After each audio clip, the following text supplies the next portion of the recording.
kezdetét veszi a második rész, és olyan módon veszi kezdetét, hogy az elsőt kell folytatni, és aztán belekapcsolódunk a tervezett másodikba.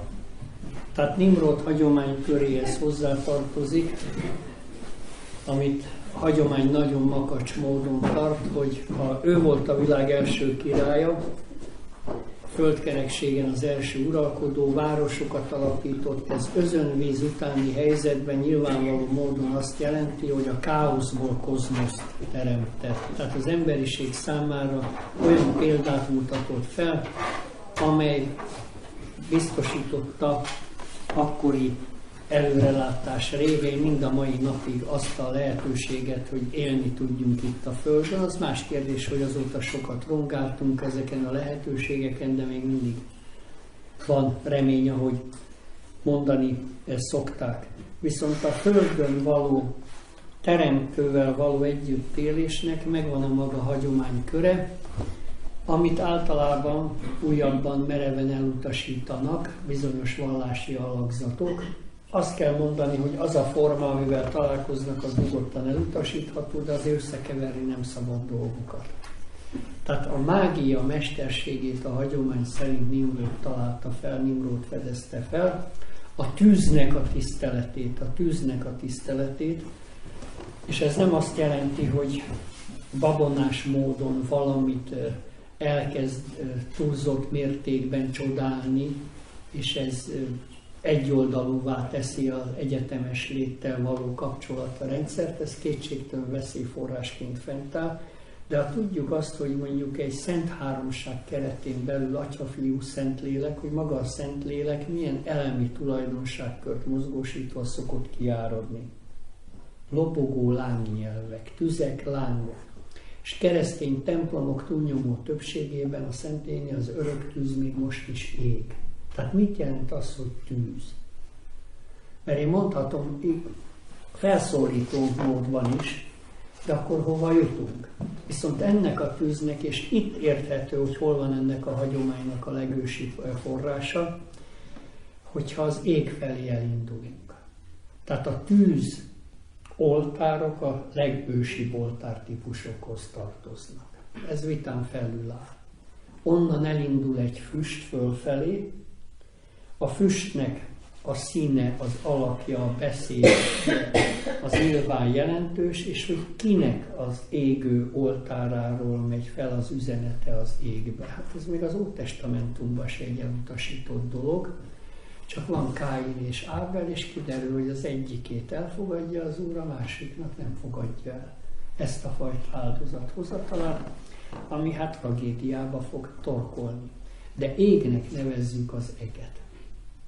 És az ég a magyar nyelvben, hát mi szokott égni? Tehát mi az, ami az éggel való kapcsolatot leghatékonyabban meg tudja teremteni? Gyertyát gyújtunk már, gyakorlatilag meghal egy cserebogár, már gyújtjuk a gyertyát. Ami tényleg megható dolog. De gondolom, az, hogy a lélek láng természetű, lánglelkű, akkor tüzes, lángeszű, még odáig is a szellemiség szintjére is a lánglélekből felmegy az a bizonyos hevület. És ha valaki ihletett állapotban van, akkor gondolom tudjuk, megváltozik a testnek a hőmérséklete, és az ihlet, tehát amikor művek születnek, és az általában egy lázas állapottal jár. Akkor a szerelem, hát ha jégé fagy a szerelem, hogy szoktuk mondani. Tehát gondoljuk végig, hogy minden, ami eleven, a kapcsolatainkban, a felfelé vezető úton. Érdekes módon ott van a tűz, az ég és a láng. Szóval egyszerűen kihagyhatatlan. És ha az éghez eljutunk, akkor igei értelemben jelenti a tűznek a lángját, hogy ég, népszói értelemben jelenti az egész eget. És emlékezzünk vissza, van egy KHGG mással hangzó kategória rendszerünk, és akkor feltesszük a kérdést, hogy mivel teremtette az eget például? Igével. Tehát már a G-hang elé teszek egy i-t, mögé egy e, tehát most nem az égszavunk, tovább lépünk, keresem az újabb variációs lehetőséget, És megkérdezem, hogy ki teremtette? A teremtette. A G hang is köhögős hang, hát már kuplung hang lesz a K irányába. De eredetileg KHGG, az egy. És egy az Isten. Na most melyik nyelven tudjuk gyakorlatilag a teremtést ilyen lehellet finom egyszerűségbe, annélkül, hogy különlegesen a gyökök, mert igazából egy szónak nem két mással hangzóból áll a gyöke, hanem kapaszkodjunk meg egyből. Tehát ott kezdődik a nyelv, hogy egymással hangzó köré mit tudok én szervezni és létrehozni. És ha K-ba megyek át, mi az oka a teremtésnek? Ok. Gondoljuk végig. A többi az elhanggal most, hogy élő, hát aki keresztre van feszítve, és haldokol, és meg fog halni. Hát ki után kiállt a keresztfán? Éli, éli, láma sabachthani. És az Éli a legősibb Isten nevek közé tartozik, pont az eddig tárgyalt kultúrvallási és művelődés történeti területeken, tájakon, Mezopotámiában épp úgy, mint Palesztinában, a Bibliában épp úgy, mint az ékírásos szövegekben. De magyarul mit jelent az él? Az, hogy él. Melyik nyelven jelenti azt? És az élő Istenre szoktunk esküdni. Gondoljuk végig. És amikor megint emlékekből él már időnként az ember, de amikor először hallottam azt, hogy az élszavunknak, tehát él, hogy névszói értelemben él, a késnek van éle, amivel a kardnak van éle, amivel ölni is lehet. Öl. Hát elindul egy anyai ölből, minden születéssel már gyakorlatilag benne van az, hogy vége lesz annak az életnek. Na, itt kezdődik a nyelv. És ezért lényeges az, hogy gyakorlatilag Nimrodhoz még egy jelenséget hozzávesznek. Amikor a babiloni torony elkezd épülni, emlékezzünk vissza, és az a baj, hogy mindig oldalirányú, és általában aztán ellenségessé váló hagyománykörökből vannak meg az ismereteink. Tehát ez a legnagyobb baj. Ezt már említettem. Na de azért belekerül, gondoljuk végig, még egy magyar krónikába is, hogy azért építi a tornyot, nem még egy magyar krónikába is, hanem benne van, és egy királytájékoztató krónikában, hogy egy következő nagy katasztrófát hogy lehet elkerülni. És ahhoz magyarul épület, éppé kell válnom. Tehát nem mindegy, hogy egy épületben leépülök, vagy felépülök minden nap. Tehát itt vég nélkül lehet aztán a szavak útján elindulni. De az, hogy vízözön, tipikus jellegzetes elsöprő vízöntő hatás, amikor minden átmegy energiába. Na most mi az, ami itt menedék? Egy burok. Hogy hívjuk ezt a burkot? Bárkának nevezik. És ki ennek a fő mozgatója ennek a bárkának? Megint Pap Gábort kell idézni. Hát, ha leírjuk azt, hogy Noé. Egy biztos, nem a férfihez jutunk el, hanem nő. Nem azt jelenti, hogy ő nem hímnemű, hanem nőnemű, jelentheti azt is, bármit jelenthet, de azt, hogy bárkába az élet foly növényi élet szintjén.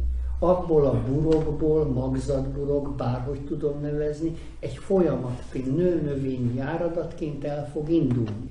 Kijön Kám, kimenő, hangalaki megfelelője, kijön Sém, semmitől. Ha rosszul jöttem ki, kapaszkodjunk meg, van kegyelem, vagy nincs kegyelem. Beindul a semmitő program. A magyar törvénykezésben, hát ha nem a legutóbbi időig, de gondoljuk végig, semmitő székek. Tehát ennek a sém ágazatnak rendkívül fontos szerepe van, csak van egy probléma. Ha csak az a szerep, akkor nagy baj lesz. Tehát életnek jelen kell lennie. Van egy önszabályozó rendszer. És ha kiment, és mégiscsak újra kellett indítani, akkor milyen változatot indultunk útnak? Na ez a Jafet. Sém, Kám, Jafet. A javító program megy ki. És akkor valószínűleg tényleg az élet az megjelenik. És az, hogy miért megy ki, ebből az egyetemes burokból miért jön ki, az meglepő módon, hogy hol kap olyan struktúráltságot, hogy annak van társadalmi vetülete is, és a népekre fog vonatkozni. Hát Nimród a világ első királya. És tulajdonképpen ő hozza létre a földi életnek, nem azt mondom, hogy új szabályrendszerét, de végeredményben azt, hogy hogyan lehet emberhez méltó módon élni magán a földön. És ha nyelvi úton mondjuk az ég, így eljutunk, mondjuk egyetlen egy hang alapján, az igével teremtődik.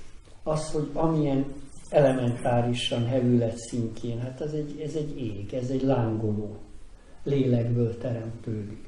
És az, hogy ki. Na most maga az egy. Emlékezzünk az Énlakai unitárius templom rovásírásos feliratára, sok szöveg van ott rovásírással, de az egyik a leghíresebb, egy az Isten. Na most ez nem csak azt jelenti, hogy úgymond egy az Isten, hogy szegények nem tudják, hogy nem 2, 3, hanem egy. Minden normális nép és közösség tudja, hogy egy teremtője van a világnak. Kérdés, mit nem lehet ebben megérteni? Hogy lehet feltételezni népekről azt, hogy politeisták? Hogy már sok Isten hittől az egyet nem látják. Hol élünk komolyan?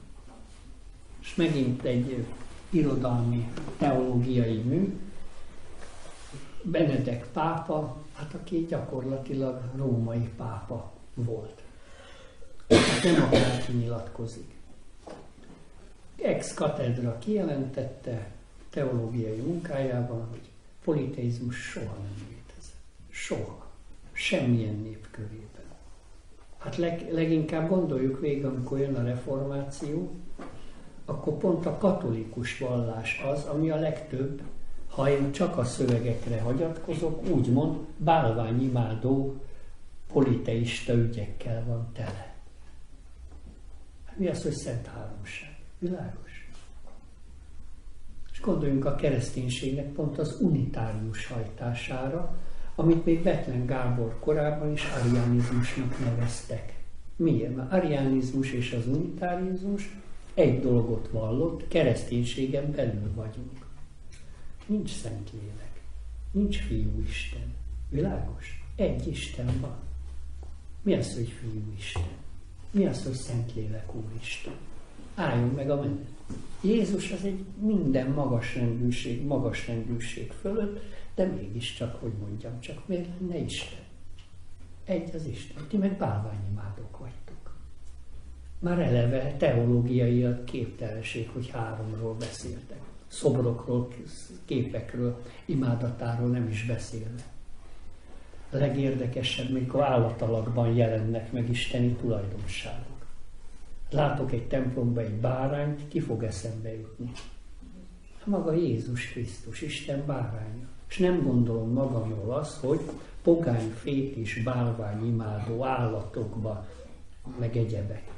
Higgyük el, hogy Babilóniában is tudták, Egyiptomban is tudták, Indiának is tudtak, mindent tudtak. És azt is tudták, hogy a Szentlélek nem postagalamb képében röpköd az égen. Világos? Ha bemegyünk egy templomba, képtelenségek tömege jelenik meg. De ez hitünk titka.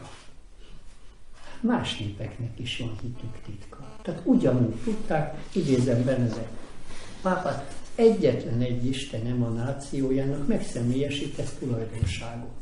Mikor ismerek leginkább egy embert, ha csak egy tulajdonságát ismerem, hogy köszönök neki az utcán, mert emberszerű.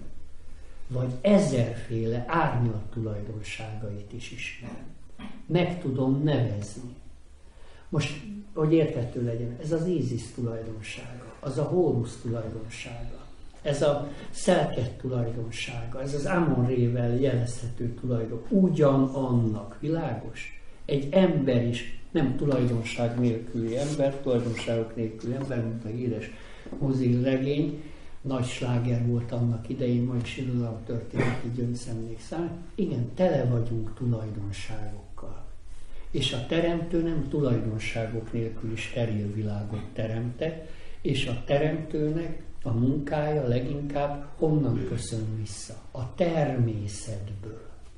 Hogy milyen, a teremtőnek milyen a természete például. És mit jelent az, hogy teremtés? Tehát nem akarom ragozni, de például adva van egy olyan szavunk, hogy tiszta. Tiszta. Na most ugyanaz, mint a kő és a könnyű esete, tehát nem a vízből indulok el a tisztaság felé, hanem van egy TS-em, ez nem egy TS alapítási ötlet most, hanem van egy T-hangom és egy sziszegősöm. És ezt az ezt egy Z-be is át tudom fordítani. Mi az, ami megtisztít? Tűz. Világos? Amikor megjelenik a tisztító tűznek a képzett köre, amit képtelenségben gondolnak, egyáltalán nem biztos, hogy az. Gondoljuk, hogy kereszténységen keresztül tisztító tűz. És nálunk a nyelv, a hő, hős, tűznek hője van. Az égnek hője van. És ki lesz a hős például? És tényleg az ember elképed, mert a nyelvünkben a saját ősvallásunk benne él. És ez az égből a teremtett ige útján az egyből fakad. És ha megnézzük azt, hogy a 7 nap 7 bolygó megfeleltetés vonatkozásában, most ezt nem részletezem, mert tényleg lépni kell tovább, mert megint kicsit túl messziről indultunk rá a témára, de hát a nyelvzavar kérdése. Alapvető, tehát Nimród ügy, bármennyire hihetetlen, anyanyelvi ügy is a földkerekségen. Tehát akkor valami történik. Ez vitathatatlan tétel. Na de, vissza kanyarodva, adva van a hétnek a kellős közepe. Mert a hétnek az első napja a vasárnap, az utolsó napja a szombat. Hát gyerekkorunkban mindig arra gondoltunk, hogy a hét első napja a hétfő. Hát nem, a vasárnap az első. Tetszik, nem tetszik. Az a 6 fő a hétfő. Vasárnap meg a vásár és a vezér. Tehát ez nem a naphoz, zontákhoz, vasárnaphoz fog tartozni, hanem a Merkurhoz fog tartozni. A hétfő, a 6 fő pedig a Marshoz. A kedd eleve nem lehet Marsnak a napja, indoeurópai egy nap, egy bolygó megfelelés. Gondoljunk végig, dies Martis, dies Veneris, dies Jovis. Tehát végig, tehát az ókorban mondjuk latin nyelvterületen nem azt mondták, hogy ez és az a nap, hanem melyik bolygó napja. Dies Martis, ez azt jelenti, hogy a Mars bolygónak a napja. És tették kedre. Na de nekem kedvem, kedden, eleve keddasszony a magyar hagyományban, keddasszony.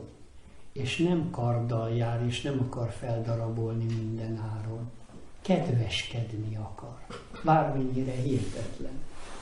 És mindenki tudja, hogy a legnagyobb böjtök, hát nem is a böjtök, Szent Anna kedden szülte Szűz Máriát. Szűz Mária kedden szült. Szóval, hogy mondjam, női minőség 7 nap, 7 bolygó megfelelésen belül magyar nyelvtelen a kedd naphoz kötődik. Nem tudjuk, utána nézzünk, nem tudunk mást mondani. Eleve az, hogy kedv. Hát a holdnak mi a mániája, elnézést? Hát hol ilyen a kedvem őkelmétől, vagy ő valakiétől, hol olyan a kedvem? Viharos gyorsasággal. Minden férfi tudja, állítólag házasságokban ez szabály. Férfi reggel elmegy, asszonyának jó kedve van, meg olyan kedves, nem biztos, hogy arra fog megérkezni. Hát ezt egyszerűen tudni kell. És egy nő mondhatja azt, hogy kedvem, meg egyebek, de egy férfi. Magunk között is van, hogy nincs kedvem, de azért gondolom érzékeljük. Tipikus női tulajdonságkör. És pontosan az, hogy állandóan képes a változásra, és a változatlannak kell ezt a változást jó irányba változtatni, és nem hagyni, hogy bajok legyenek, és neki van havi ciklusa többek között, nem férfi ember. Na eljutunk a szerdához, és kiderül, hogy ez nem a Merkur napja lesz nálunk, hanem a napnak a napja. Na de most megállok egy pillanatra, Teremtés könyve 7 nap alatt teremti a világot, nyilván egy 7 bolygórendszert ki lehet belőle hámozni. És hogy teremti? Mondja. Tehát ki mondja? Tényleg Merkurral indul. Utána, ha jól emlékszem, jönnek a vizek, utána jön valami, most nem akarom ezt, nem a szétválasztás, sötétséget a világosságtól, tipikus marsi erény, tehát szétválasztani hatalmas erővel, tehát elképesztő energiák kellenek, utána jöhetnek a vizek, és mondom, tudjuk, mindenki így szokott bele, a 4. napon teremti meg a napot. Világos? 4. napon. Magyar hagyományban szerda a napnak a napja. És még valaminek, a napszertartásoknak a napja.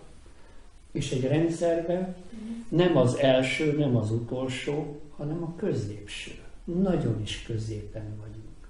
Csütörtökön pedig emlékezzünk vissza, mi volt a lényeg a csütörtök, na és a szerda.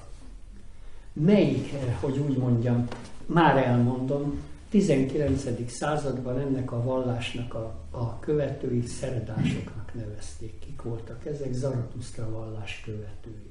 Mire rímel rá a szerda? A tűzre és a fényre. Tehát Zaratusztra, hogy úgy mondjam, világára, ha innen követjük. De zarat, nem csak zárt, mert 3 erre, 3 arra, 3 nap előtte, 3 nap mögötte. Tehát ő van szeretet például.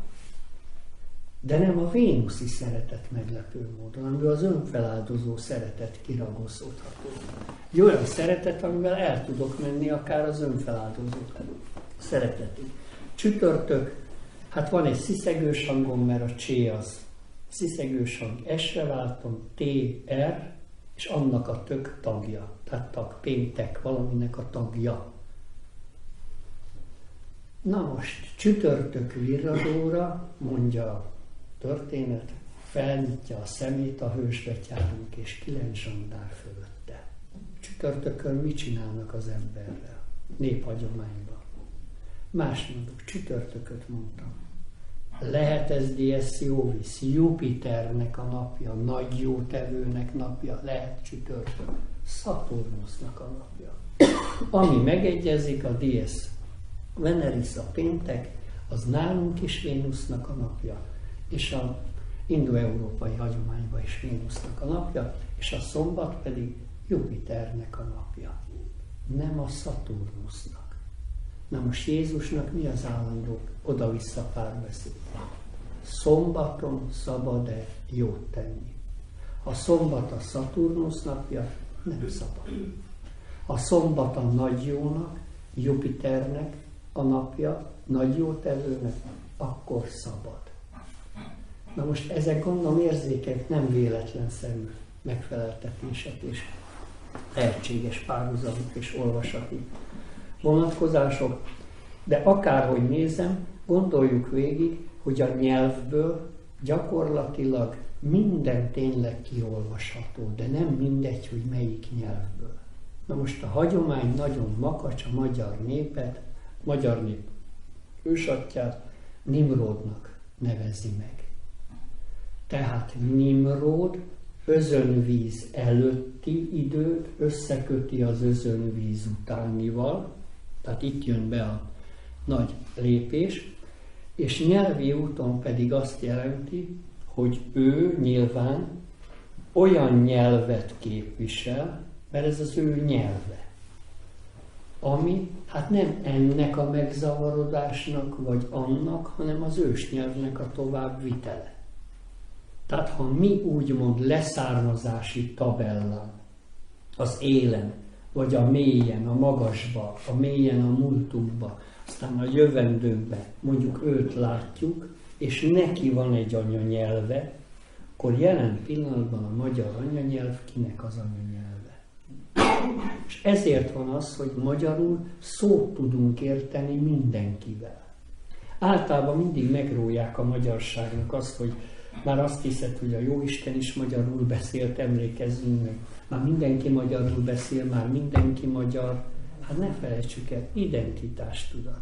Lehet, hogy nem megnyerő változatban, de még egy átlag honfitársunk is az egész emberiségért felelősséget érez. Ez ezt jelenti. Nézzük meg máshol, hogy gondolkodnak. Most lehet csak igazán látni. Nem is gondolkodnak, maradjunk ennyiben. És ez tényleg egy kontinuitás. És ez tényleg az ősnyelv kérdése, hogy hol zavarodott meg kevésbé, és Kis Dénes volt ennek a szószólója az utóbbi időben.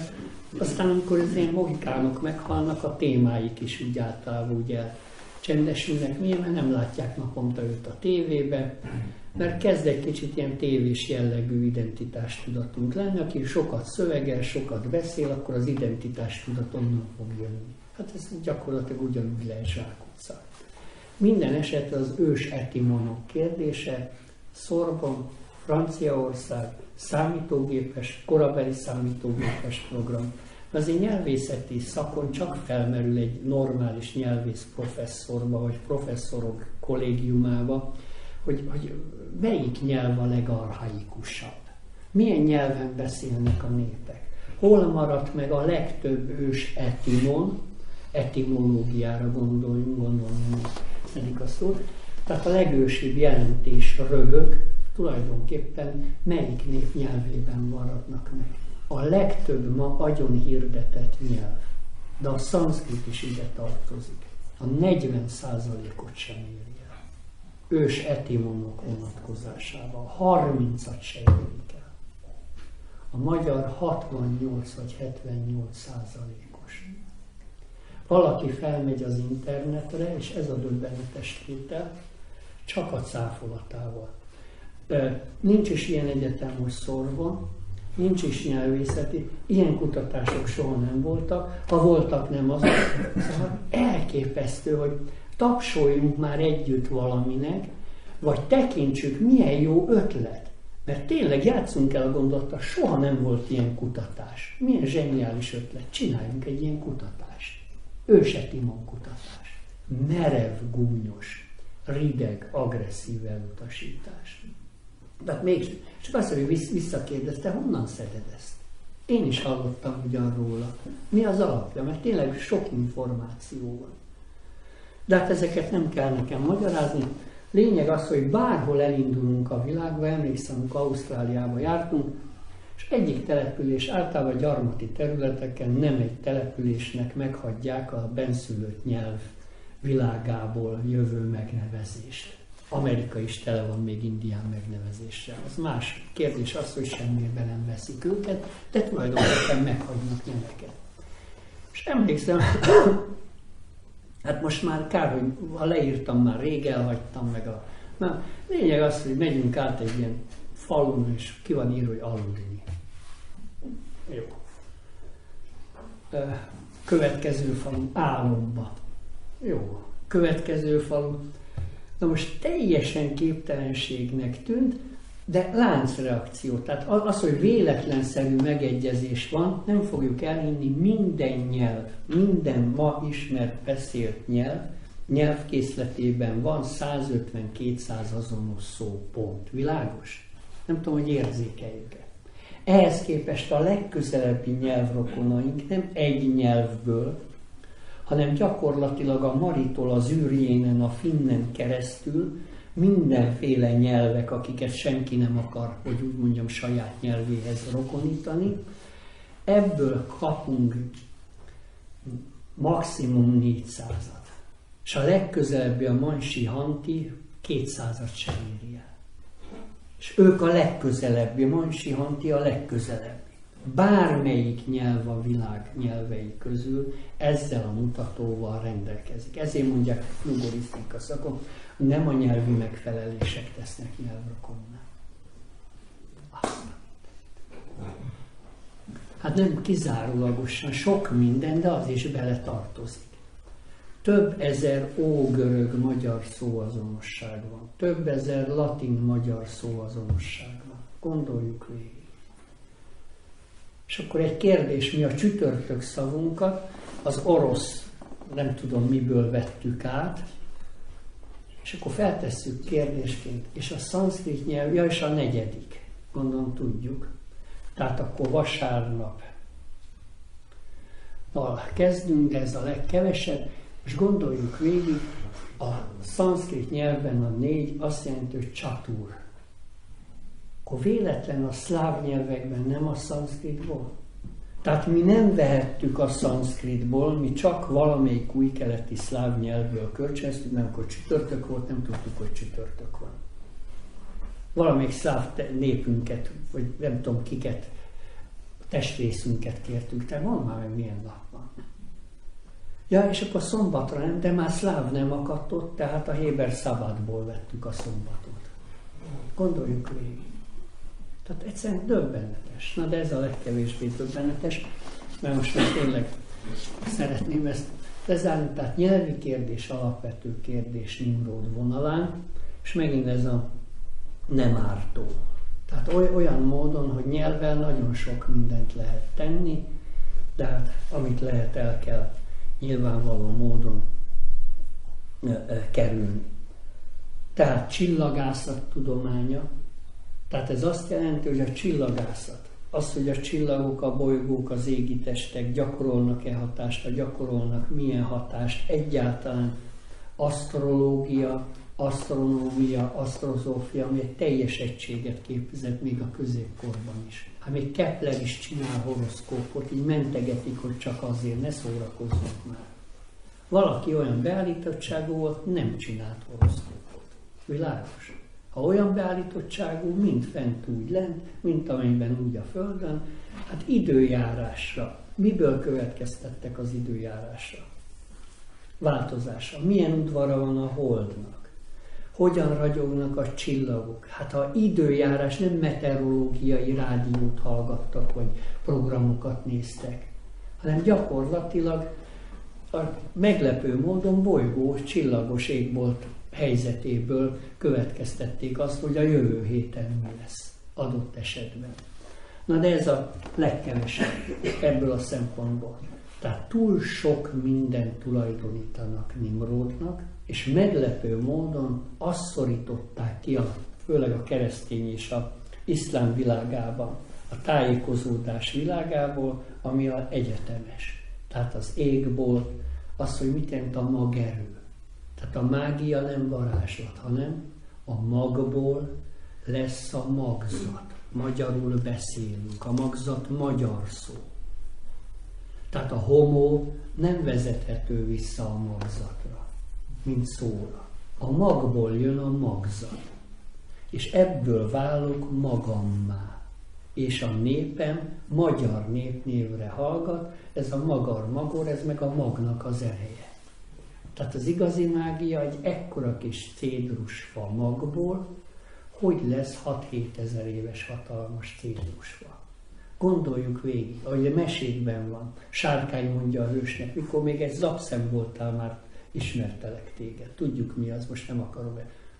Hogy lesz abból a kis zapszemből egy Szent László király? Vagy a szomszéd? Na ez a mágia, világos? Semmi köze, semmiféle varázsolgatok. Ez a magos mennyek magassága, mágusok gyakorlatilag a magas mennyel foglalkoznak. És a tűznek van mágiája, úgymond mágiája, van a hatásnak, ennek a tudománynak egy magasztossága. Hát valakiről azt mondom, hogy magasztos, az magasztos. És mindenben a magas jelenik meg. És hát ez már csak ráadás, hogy a mágusoknak milyen süvegük van eredetileg. Hát magas a süveg. Erről ennyi. A svájci sapkában mágusok még filmekbe se tudtak. Ezt miért mondom? Mert elmondják, hogy a mágia görög eredetű szó. Utána nézzünk, kiderül nem görög eredetű, görögbe is, nemzetközi szó. Tehát nemzetközi, semmilyen nyelven nem jelent semmit, nincsenek jelentések. Magyarul egy egész világot, egy lavinát indítok. A magos mennyek magassága. A magos mennyek azok a fénymagok, a csillagokkal telehintett mennyeket jelentik. Végig gyakorlatilag, gondoljuk végig, abban a pillanatban ki is tudom bontani. De görög eredetű szó, vándorszó, úgy hozták, nem, semmiféle jelentése nincsen, és itt vagyunk tulajdonképpen a nemi eredetnek, mert Nimród nevében ez is benne van. És valószínűleg ezért kezd olyan gyűlöletessé válni. Mert az, hogy ő mágia, ez megint minden magtudományra vonatkozik, és egy nemzetnek az útvonalára is vonatkozik. És Jézus példázatai közül azért ne felejtsük el, nagyon nagy csokorban jön a magvetőnek a példázata. Hogy milyen az a mag, hova hullik az a mag, milyen fa, milyen gyümölcsöt terem, milyen magról, milyen gyümölcsfa támad. Ó, magasztó szózata bizony, a magnak döntő jelentősége van. És akkor lezárjuk ezt a részt, mert tényleg nem tudunk tovább menni. Nimród, idézek egy pseudoklementinákból, de a mű, amiből idézek, és a legtöbb adatot tetten érhető, Hán István Nimród alapja a szirmondai hagyományban, ez a Világosság folyóiratban jelent meg a 1970-es, 80-as évek. Szóval meglepő az, hogy a hivatalos, mert Hán Istvánról is lehet tudni, hogy azért nem volt piros-fehér-zöld elkötelezettségéről híres, Komoróczy Gézáról is, de mivel nagy volt a emigrációnak, és az itteni értelmiségnek ez a keletkutatási Nimród, Mezopotámia, Tigris-Eufrátesz köze, tehát egy kicsit, hogy mondjam, igyekezni kellett. És ebből két tulajdonképpen elfogadható tanulmány is születhetett. Például Komoróczy Géza a Nimród nevet Asszír Ninnur-ta hadisten és vadászat istenének nevéből vezette le. Na most erre mit lehet rádöbbenni? Hoppá. Hát amiről mi itt beszélünk, nem tűnik fel? Hang alaki megfelel. Tehát Ninnur-ta egyenlő Nimród. Miért? Mert mással hangzik megfelelőség szintjén, ráadásul a hadászatnak és a vadászatnak úgymond istensége. Csak nem mindegy, hogy mit értek vadászat, és mit értek hadászat alatt.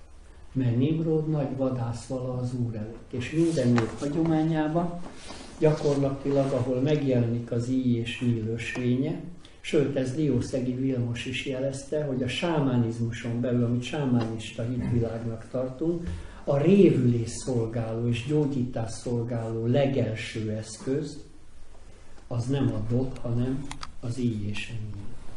Hát mi nem a dobnak a népe vagyunk, mi az íj feszítő népek, nyilas tulajdonságkör.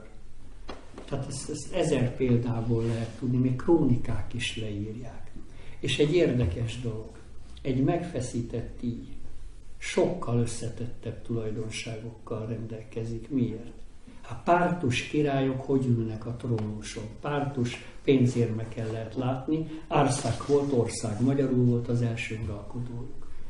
Így tartanak maguk előtt egy megfeszített reflexiát. Na most, ha én megpendítem a húrt, akkor az gyilkoló szerszám.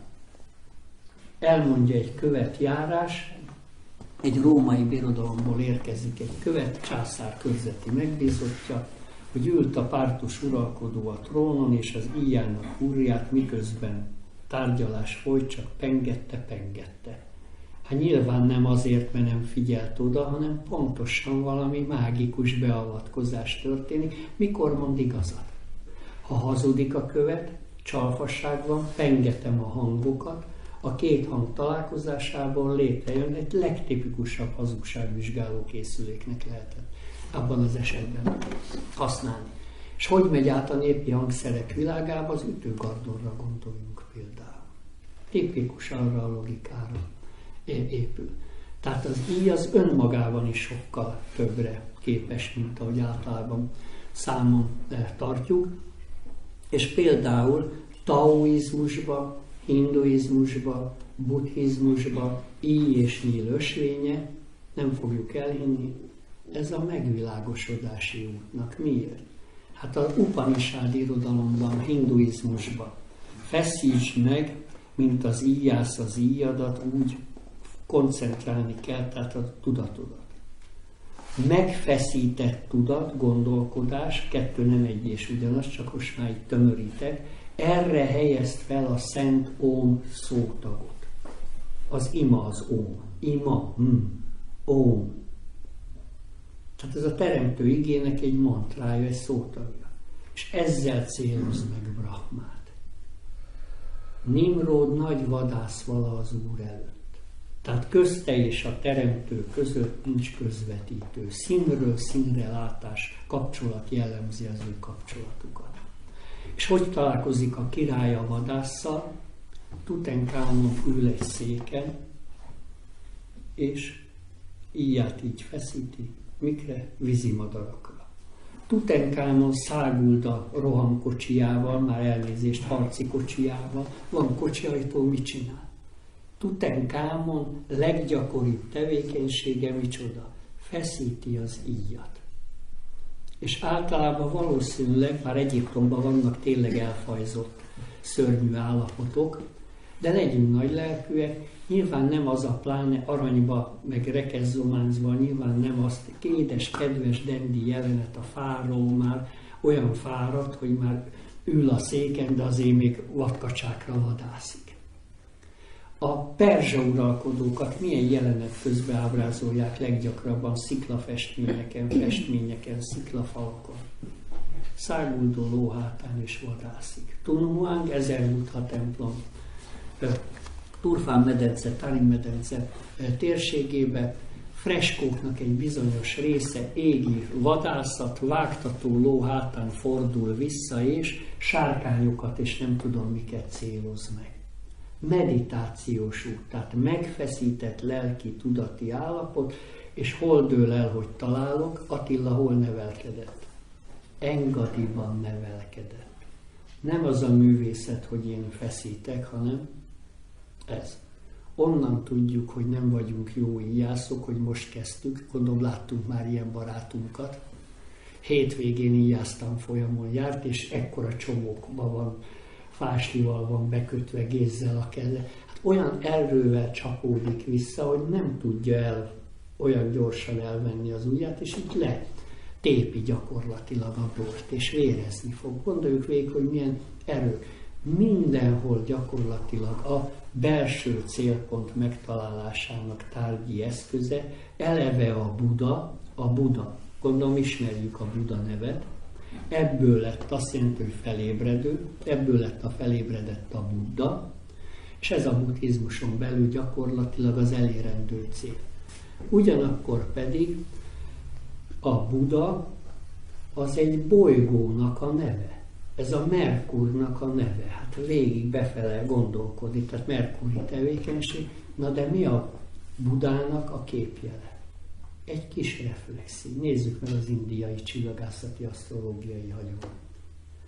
Tehát a kis reflexi, már látszik, erre pillangóra se szoktak vadászni.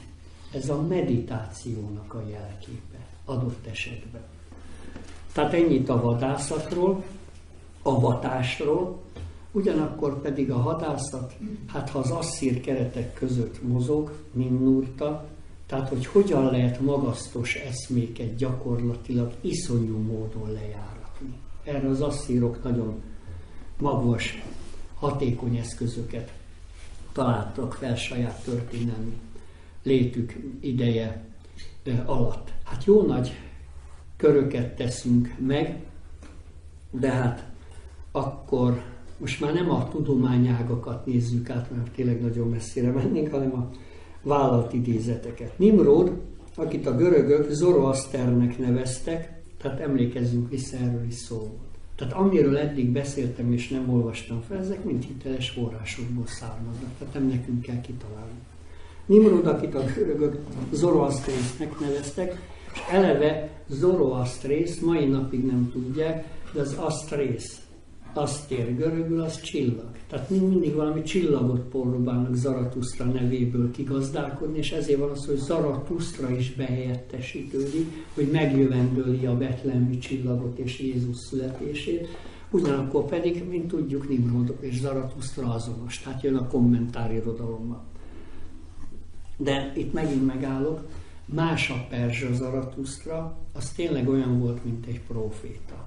Rendet rakott a perzsa ősvallásban, na de nagyon kategórikus rendet rakott. Pont olyat, amire tulajdonképpen a kirekesztésnek már a meleg ágyat el tudja készíteni.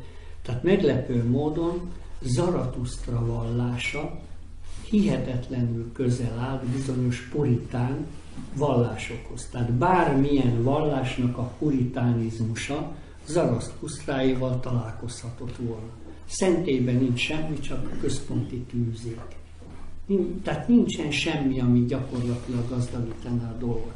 Igen, de a történelmi Zaratusztra fellépése előtt Zaratusztra vallása létezik.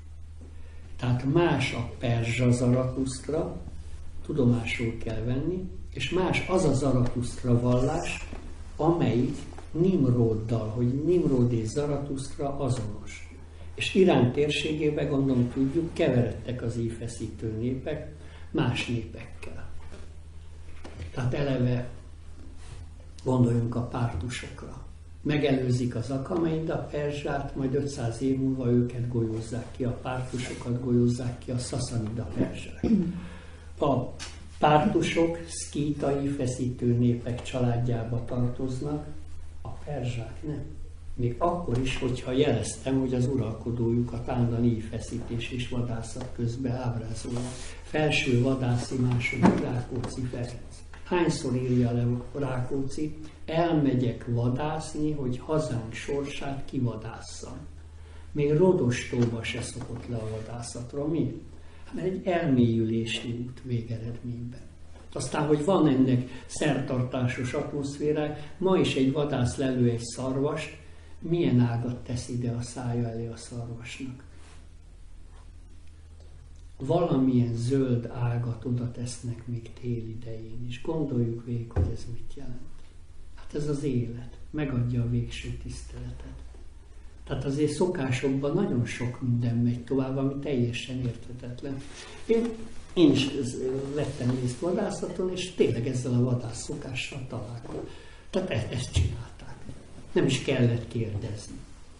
Nem is látta, hogy mondjam, úgy oda csöppentem, és amikor az ember látta, akkor jutott eszembe, persze nekem ezt már mondták, meg hallottam róla. És nagyon örültem, hogy igazi vadászokkal. És az igazi vadász nem gyilkossal vadnak, hanem mi az, amit fenntart az erdőben, a vadállomány? Hát az egyensúly, semmi. Hát gyakorlatilag tényleg egy szakrális szerepkörben jelenik meg. Na de megyek szépen tovább. Nimrod, akit a görögök Zoroasztrésznak neveznek, ő a vízözön után királyságra emelkedett. Hatalmas mágus révén a mindenség sorsát meghatározó csillagot, ton horoszkopunta kozmosz asztéra a mágikus erejével arra késztette, ezt csak én mondom, hogy késztette, mert tudjuk, mi van a szöveg, hogy fordítják, kényszerítette. Na, itt lehet elcsúszni. Tehát akkora mágikus ereje volt, hogy a mindenség sorsát meghatározó csillag. Na, ki fog ebből a csillagból születni? Hát a megváltója a mindenség. Mindenséget sorsát meghatározó csillagot mágikus erejével, technikával arra készített, hogy neki adja a királyságot. Azért gondolom érzékeljük. És így szépen lassan évszázadról évszázadra torzul a hagyomány. A pozitív Nimrodkép már nem az, hogy készteti, és nem mágikus erejével, hanem egyszerűen azzal, hogy ő képes dolgokra, hivatott dolgokra, meg tud tenni dolgokat, mind fent úgy lent. Már kényszerít, már zsarol, már üzenget. Vigyázz, tornyot is tudok építeni. Jövök, nem adod nekem, nem én leszek a király, akkor majd építem a tornyot. Nem tudom, hogy érezzük ezt a logikát. Na de, megyek tovább. Az Úr őt villámtüzében ragadta élve az égbe, Istenné tette és a csillagok közé emelte. Na erre varjon valaki gombot. Tehát együtt futnak még a hagyományok, még a 9.-10. században is, mert például ezek nagyon sokszor Pseudo Clementinák 9. homiliája, hát ez pseudo, tehát nyilván egy Kelemen Róma püspökének tulajdonítják, első évszázad. Tehát ez, amit a mindenség sorsát meghatározó csillag. Igen, de még mondjuk a húsvéti krónikában is az szerepel, bizánci források, hogy az Úrot világtüzébe ragadta az égbe, Istenné tette és a csillagok közé emelte. Na most az igaz, gyerekek. Hát itt valaki valamit nagyon nem vesz egyszer csak figyelembe. Nem kell ezt tovább ragozni. Van egy nagyon régi mondás, és ezt tényleg még Hamvas Béla is vallotta. Ezt csak azért mondom, mert lehet kritizálni bárkit, bármilyen irányból. Én tényleg újabban már fél évszázada gyakorlatilag, de 30 éve biztos, hogy van, meg rajongója, nem egy jól olvasgatja, hát ez sem úgy van, az sem úgy van, hát ez nem igaz. Nem lehet mit csinálni. Tehát vagy megmarad egy ilyen kritika nélküli rajongás, azt kell mondani, hú, gyerekek, itt óriási csúsztatások vannak, tűrhetetlen. Szóval akit én a világ legokosabb emberének tartok, hogy lett ilyen tudatlan. 5 géniuszra gondoljunk. Nekem az volt a hideg zuhany, miért? Azért valamit a magyar múltról kapizsgáltam. És tárgyi tévedések is, de elképesztő jól ír. Valami hihetetlen szuggesztív erővel tud írni. Na, egy szónak 100 a vége, ő is írja, középkorban is írják, és ez tényleg egy szellemes és nagyon jó gondolat. Miért? Mert nem valakinek a gondolata, hanem így van. Ha a világon történetesen az ember, most van 8 milliárd ember, és 8 milliárd ember nem tudja, mi az igazság, csak egyetlen egy ember tudja. Akkor kinek van igaza? Egyetlen egy embernek. Na de most jön a fekete leves. Ha egy ember sincs, aki tudja, hogy mi az igazság, a hazugság soha nem lesz igazság. Akkor az azt jelenti, hogy 8 milliárdan nem tudjuk, hogy mi igaz. Világos?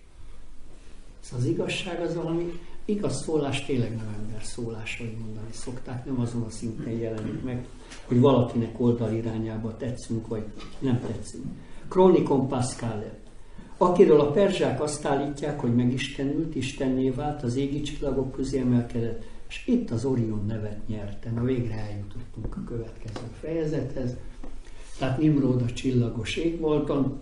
Az egész csillagos égboltnak tulajdonképpen 2 legnépszerűbb csillagképe van. Az egyik viszont a déli féltekéről garantáltan soha nem látható, a másik viszont mind a 2 féltekéről látható, mert a csillagkép szinte kellős közepén megy át az égi egyenlítőn. Na most, az legismertebb az északi féltekén, erről már Göncöl Tátos révén értekeztünk itt, tehát az egyik legnépszerűbb, legismertebb, hanem a legismertebb a Göncöl-szekér. Már ott van az Orion csillagkép. De általánosságban a Földön a legismertebb csillagkép, ez tényleg meghökkentő dolog, gondoljuk végig. Az Orion csillagkép. Jó, mondjuk mutatja magát, tényleg hát a 3 övcsillaga egy sorba, 3 szinte egyforma erejű fényes csillag. Meglepő módon mit állapítanak meg napról napra, tényleg teljesen érthető módon, felvetítjük mondjuk a csillagos égboltra a 3 nagy piramist, tulajdonképpen mire rímel rá. És ott nem Orionnak nevezik Egyiptomban, nem Nimródnak, de ez csak a látszólagos. Miért? Mert források elmondják, remélem megtalálom, hogyha nem, akkor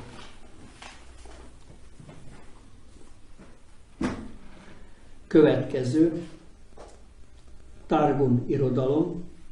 Ne legyen nekünk semmi közünk olyan fiakkal, akiknek Hágár az anyjuk, mert ez a Hágár annak a Nimródtól származó fáraónak a lánya, aki téged tüzes kemencébe vettetett.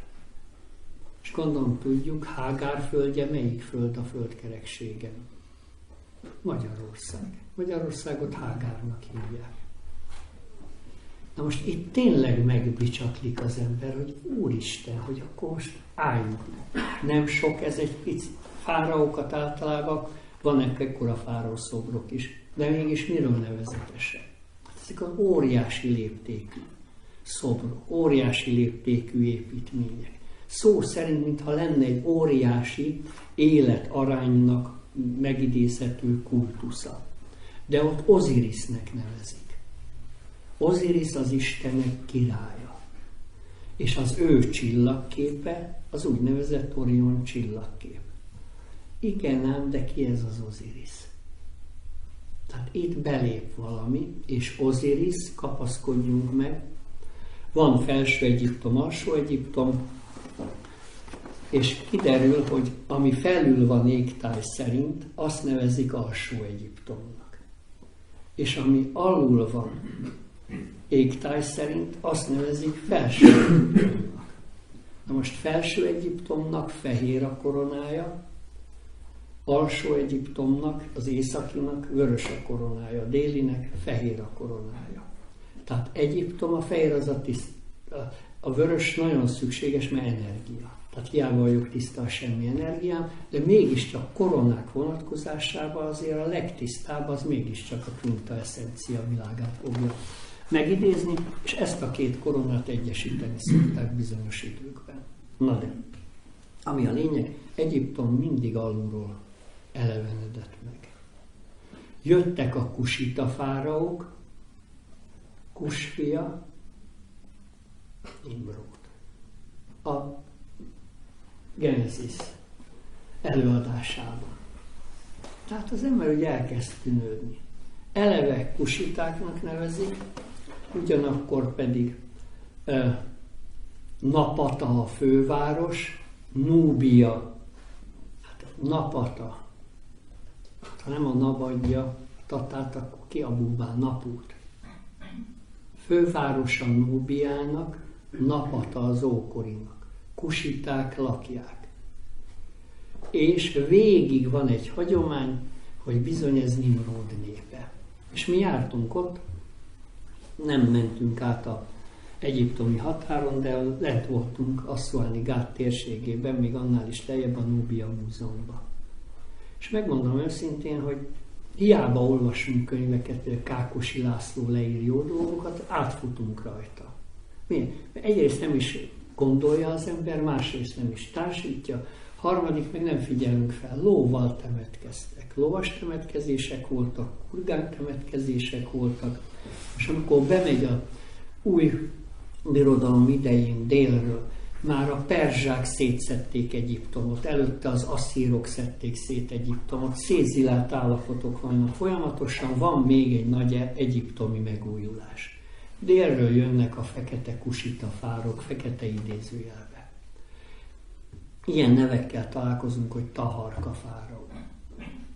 Hát azért tárul, de az úgy érezzük a hanghatásból, hogy olyan most egyik hirtelen felidézve. Döbbenetes nevek, tehát mint hogyha lent járnánk az Alföldön, körülbelül ilyen névvilággal találkozunk. Bemennek Tébába, visszaállítják az Amon papságot, végig lovas temetkezés, és bevezetik az óbirodalmi hieroglifáknak a használatát. Na most az a hieroglifa írást hozzák vissza, amit az Amon papság Tébában már rég nem ismert. Na most gyors kérdés, honnan származik az egyiptomi műveltség? Hát kiderül, hogy nem onnan, ahonnan származtatják, ott csak őrzik. De amikor baj van, mindig déli irányból jött, úgymond a nagy segítség és megújulás. És Oziriszről is mondják, hogy délről jött. És nem Egyiptomnak, hanem Etiópiának nevezik azt a helyet, Etiópiát pedig a kusita hagyomány szerint Nimród létesítette, és megint ugyanoda lépünk. Tehát valami túl nagyszabásúnak tűnik most a 21. században, meg el sem tudjuk képzelni, a hagyomány meg nagyon makacs. A látleletek, meg gondoljuk végig, egyszer csak nem, az a vég nélkül már minden múmia, már 5-ször múmia, meg 16-szor mumifikálták. Egyszer jönnek a kurgános lovas temetkezések. És minimális, hogy ilyen, hogy mondjam, csak ilyen mumifikálásos elját. Tehát nem esnek át a ló túlsó oldalára. Az, hogy több tízezer macskát mumifikálnak, meg több tízezer egérteret, meg több tízezer sólyomot, meg ezek nagyon jó dolgok, tehát valamit nyilván, jelen most félreértés ne essék, tehát valamit csinál, az életet állandósítják. De mégis, mikor éltek? Tehát állandóan azzal foglalkozni, hát egy kicsit, hogy mondjam csak. És valaki elmegy Egyiptomba, én csak mindig a csodálat vett rajtam erőt, tehát félreértés ne essék, csak vannak olyanok, hogy az ember azt mondja, hogy gyerekek, nem túlzás. Azt gondoljuk végig. Na de, nem is ez a lényeg, hanem a következő. 2 évvel azelőtt, hogy Krisztus megszületett, csillag jelent meg a mágusoknak, napkeleti bölcseknek, Szir Kereszténység Szent Könyvéből idézek. Látták ezt a csillagot az ég holtozatján, fényesebben ragyogott, mint az összes többi csillag. Egy fiatal lány volt benne, aki koronás gyermeket tartott karjai között. S régi királyok és napkeleti bölcsek, káldeus mágusok szokása az volt, hogy minden cselekedetüket a csillagokból kiolvasott tudás szerint irányították. A mágusok és káldeusok ugyanis a csillagok járásából valóban előre tudnak minden eseményről, még mielőtt azok bekövetkeznének. Így módon ezek a mágusok, napkeleti bölcsek is, miután utána néztek Nimród kinyilatkoztatásában, megtudták, hogy király született Júdeában, atyáiktól örökölt tanítás nyomán azonnal elhagyták Keletet, na most nem is olvasom tovább. Tehát így zárul úgymond átmenetileg a kép, de nem ilyen egyszerű a dolog, mert van egy rendkívül izgalmas rész, és ez pedig így szól. Tariknak 70 éves korában született fia Ibrahim. Az ő idejében Nimród, na most Ábrahám idejében Nimród nem létezett, és leginkább a Tórában, a Teremtés első könyvében. Tehát ezek azok a hagyománycsúszások, ami akkor már lehet variálni, de nem ez a lényeg, hanem Nemrud al-Gabbár, Bábel első királya, felhők között korona képe fénylett feléje az égen. Oda hívott egy ötvöst, és azzal elkészítette annak másolatát. Ezt tette a fejére a királyi koronául. Ezért mondták az emberek, hogy az égből szállt alá fejére a királyi korona. Égből szállott alá a koronája. Na, ismerünk-e a 21. században olyan koronatípust, amely úgymond közmondásos módon szinte az égből szállott alá korona. Idézem, 1463-ban Mátyás király visszaszerzi az ellopott magyar szent koronát. Bonfinit idézem. Elvitték át Sopronba a koronát, amely 24 évig volt a császár birtokában, Habsburg Frigyes. Páratlan pompával, újongva, ünnepelve kocsin szállították, mint az égből szállott volna alá. Na most a világtörténelem 2 olyan koronát ismer, amelyiknek állandóan ez a tulajdonsága hangsúlyozódik, és az egyiknél nevesül Nimród, a világ első királya. Égből azóta mondják a népek, megint ez a közmondásos jelleg, hogy égből szállott alá koronája. Csak hogy figyeljünk oda, 5 évszázaddal Jézus születése után vagyunk. Tehát ha a Kincses barlangból idéztem.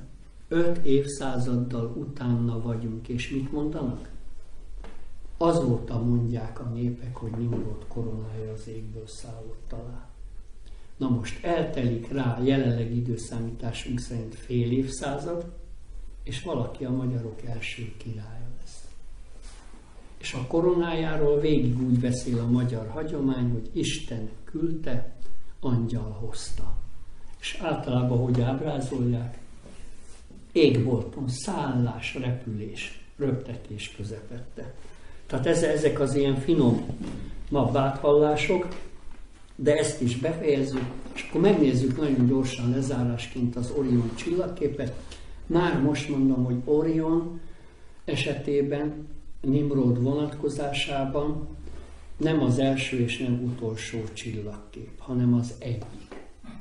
a nimródi hagyománykör vonatkozásában azért nem árt tudni, hogy az elsődleges csillagkép, ahol meg lehet érteni, hogy van neki 2 daliás szép fia. Meg ez a hatalmas nagy energia. Erre is az azonosításra Pap Gábor helyezte a legnagyobb hangsúlyt, és hogy nem nagyon szeretnek egyébként hangsúlyt helyezni dolgokra. Én örülök az Orionnak, Nimrodnak, tehát itt már megálltunk. Na de azért néha nem ártana hazatalálnunk. Az egy kivetülés.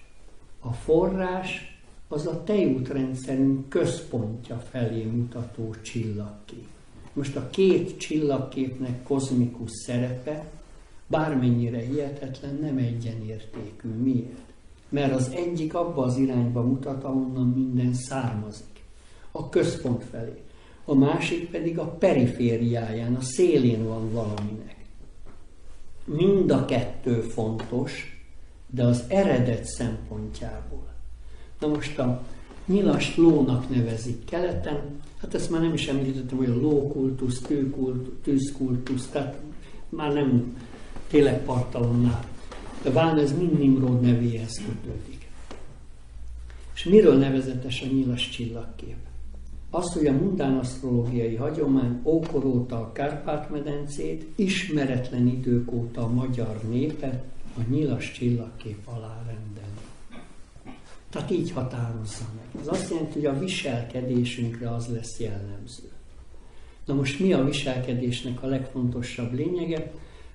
Csillagászati szempontból, hogy ez egyetlen olyan állatővi csillagkép, és csillagkép az egész csillagos égbolton, tehát a nappálya mögött lévő állatővi csillagképek 12-es füzérében, és az egész égbolton az egyetlen csillagkép, mert a göncösszekér más égbolt irány felé mutat. Tehát minden csillagkép egy valamilyen égbolttájat határoz meg. Egyetlen egy mutat a galaxis, a tejútrendszer, a tejút, a hadak útja, Isten útja, a lelkek útja, mennyég útja, tündérék útja. Csaba király honnan jön? Honnan várjuk? Hadak útján, tejút. Vegyük halálosan komolyan, és nem azért, mert összetévesztették a bocinak a tejével, hanem azért, mert ez a teljességnek az útja, és az életet tápláló tejútenergia nemzés szintjén honnan indul el, 18 éven felülieknek, a férfi indítja el. Ugyanolyan típusú, viszont megszületik, a nő mivel táplálja. Tejjel, anyatejjel fogja táplálni. Na ez a tejútenergiáknak ilyen típusú, biológiai szinten lévő nagyságrendje. De a tej az a teljességet jelenti. És szokták mondani, hogy ezt mi nyugattól vettük át, meg nem tudom, hagyjuk már, akárki mondja, Zrínyi Miklósról gondolom hallottunk. Szigeti veszedelem, a teljes út is megcifrázza magát, világos. Legfeljebb innen vették át, Milky Way. És rózsaszínű, búbó hangú, nem tudom milyen bocifejekkel mutogatják. Hát ez mindenhol a teljességet jelenti, bármilyen mitológiában, és az, hogy tejút táplál. Tehát ez a legfőbb, hozzánk legközelebb kozmikus tápláló erő. Ha ez elapad, a Földön meghal az élet. Miért? A csecsemő, amikor elindul, más táplálékot nem lehet neki adni. Lehet hamisítani már, mindenre van mód, de gondoljuk végig. Jó kis primőr zöldséggel megkínálja valaki. Fél órán belül nem lesz tovább kit kínálni. Nem lehet szórakozni az élettel. Ez a teljességnek az útja. És ennek a központja, képzeljük el, milyen energiaforrás van ott, hogy vagy 100 milliárd, vagy 200 milliárd nap van, ami tejútrendszerünkben, és ez onnan származik. Ő a nagy vadász, az Úrent. Miért? Mert a központ, mert a nap a fiúi tulajdonságokat idézi meg, az csak egy nap. Na de az atyai teremtő erő kozmikus szinten, hát ez a galaktika centrum, ez a központ, mert minden abból jön, minden abból származik. Mai napig nem tudjuk, hogy. És akkor jön a tudomány, hogy hány fekete lyuk van. Gondoljuk, hogy féregjárat, fekete lyuk, az ember ugye elképe, hova jutunk még? Olyan szép költői hangzású megnevezések. És ezek ám vezetnek a nagy sehova. Ezek tényleg el tudnak ám vezetni, mert nincs kötődés. Hát mennyivel egyszerűbb az, hogy te út, lelkek útja, Jézus Krisztus útja, madarak útja, szarvasok útja. Hát annyi gyönyörű megnevezés van, és level lélekút és madarakút. Hát a lélek hogy röppen ki a testéből? Egyiptomra gondoljunk. Ádám hogy röppen ki? Madárképében. Kiröppen. Na de az Oriont nem írjuk le. Miért? Mert egy hagyomány köszön vissza, és ez maga az óriás. Tehát az Orion görög, és ez a jelzője Nimrodnak. Tehát Nimrodnak az egyéni életpályán betöltött nagyságrendje és szerepe az Orion csillagképben jelenik meg. Maradandó útmutató. Viszont az egész egyetemes életteremtődés vonatkozásában nyilas tulajdonságok képviselője, nyilassal szembe a tejű túloldalon az ikrek csillagkép, és kit fogja megtestesíteni? Hunor és magyar. Tehát nyilas szellemiség, ikrek testiség, és a lelkek útja pedig ott feszül a kettőjük között. Tehát ez az, ami ide tartozik. És hát a ma Nagy Attila király sem vádolható meg semmiképp, Túróczi János kronikája megtagadta származását, hiszen címzésében ott találjuk, hogy a Nagy Nimród unokájának vallotta magát. De a magyarok őstörténetéről írt krónika második könyvében is, ahol az ő második kivetőkről van szó, azt olvashatjuk, hogy maguk a magyarok, na most mi a lényeg? Nem csak az uralkodó család, mondjuk a Turul nemzetség, Attila király nemzetsége, hanem maguk a magyarok is. Tehát az uralkodóink is, és a népünk is ugyanarra az ősre vezetik vissza az eredetüket. Ugye a magyarok és a Nagy Nimrodra vezetik vissza eredetüket és származásukat a származási családfán. Hát ezt azért olvastam fel, hogy egy Puruszkorból való irodalmi műből idézett. Tűz-víz között megütközött kis Magyarország, végromlásra, servadásra hajlott szép virág. Leszegik, tördelik szállásadó gajjait, elhányják, nem szánják tűzre vetni ágait. Vagdalják, és azt mondják, nem kár vágni, felbárdolni minden tagjait. Hol vagyunk még Trianontól? De azért az ország 3 részre szakadása után nehéz időkben vagyunk. Következő. Nimród ágyékából, dicsőség házából származott fényes virág, kit az írítségnek, eleven férgeknek mérges foga most is rág. Hát erről van szó. Írítségnek. Tehát irigylik ezt a népet. Tudom már, irigylik a Kárpát-medencét. Az emberiség legnagyobb ivóvíz készlete nem olvasztott jég képében hol van? Bent a Kárpát-medencében. Többiről nem is beszélek. Na de nézzük meg, és akkor ezzel zárjuk, hogy miért óriás az óriás. Tehát miért óriás? És itt már jött egy jelzés, hogy nagyon közel vagyunk a Noé dédunokája, hogyha jól emlékszem. Ha nem is unokája, de dédunokája Nimród. Tehát gondoljuk végig, hogy milyen közel vagyunk az özön vízhez. És ez azt jelenti, hogy hát vannak külön kérdések, de azt jelenti, hogy nagyon sok minden együtt van, és az Ótestamentumban pont a vízözön előtt van egy érdekes rész, hogy az Istenek fiai, és meglepő módon majd egyszer vizsgáljuk meg, hogy hányszor van az, hogy Istenek, és egyéb jellegű dolgok. Vagy Isten fiai, alászállnak az égből. Maradjunk, utána lehet nézni, hogy vagy többesbe, vagy nem teszi többesbe, ne tegyük. Fiai. Senki nem kérdezi meg, kik ezek. Isten fiai. Mindig van majd angyalok. Meg van magyarázva. Minden. Ja, tényleg angyalok. Ne haragudjunk már. Isten nem angyalai, fiai. Alászállnak az égből, és itt hát szemrevaló nőkkel kapcsolatot létesítenek. És ebből születik, ebből a nászból születnek a régi nagy hősök. Milyen hősök? Hősök. Az óriások. Ennyi. Majd utána jön a vízözön taglaló rész, És kicsit olyan, hogy hát ezek meg elszemtelenedtek, elgörgösödtek, nem tudom micsodát, és az Isten annyira megutálta őket, letörölte a földszínéről. Hoppá, eddig nem is tudtuk, hogy óriások miatt, mondjuk 10 óriás miatt minden. Tehát kicsit olyan furcsa, aránytalan dolgok ezek. Nem tudom, hát akkor el kell őket tüntetni. Kész, rövidre lehet zárni a dolgot. Mit vétett a Katica bogára mező? Mit vétett a harangvilág? Vagy a pingvin? Vagy bár gondoljuk végig.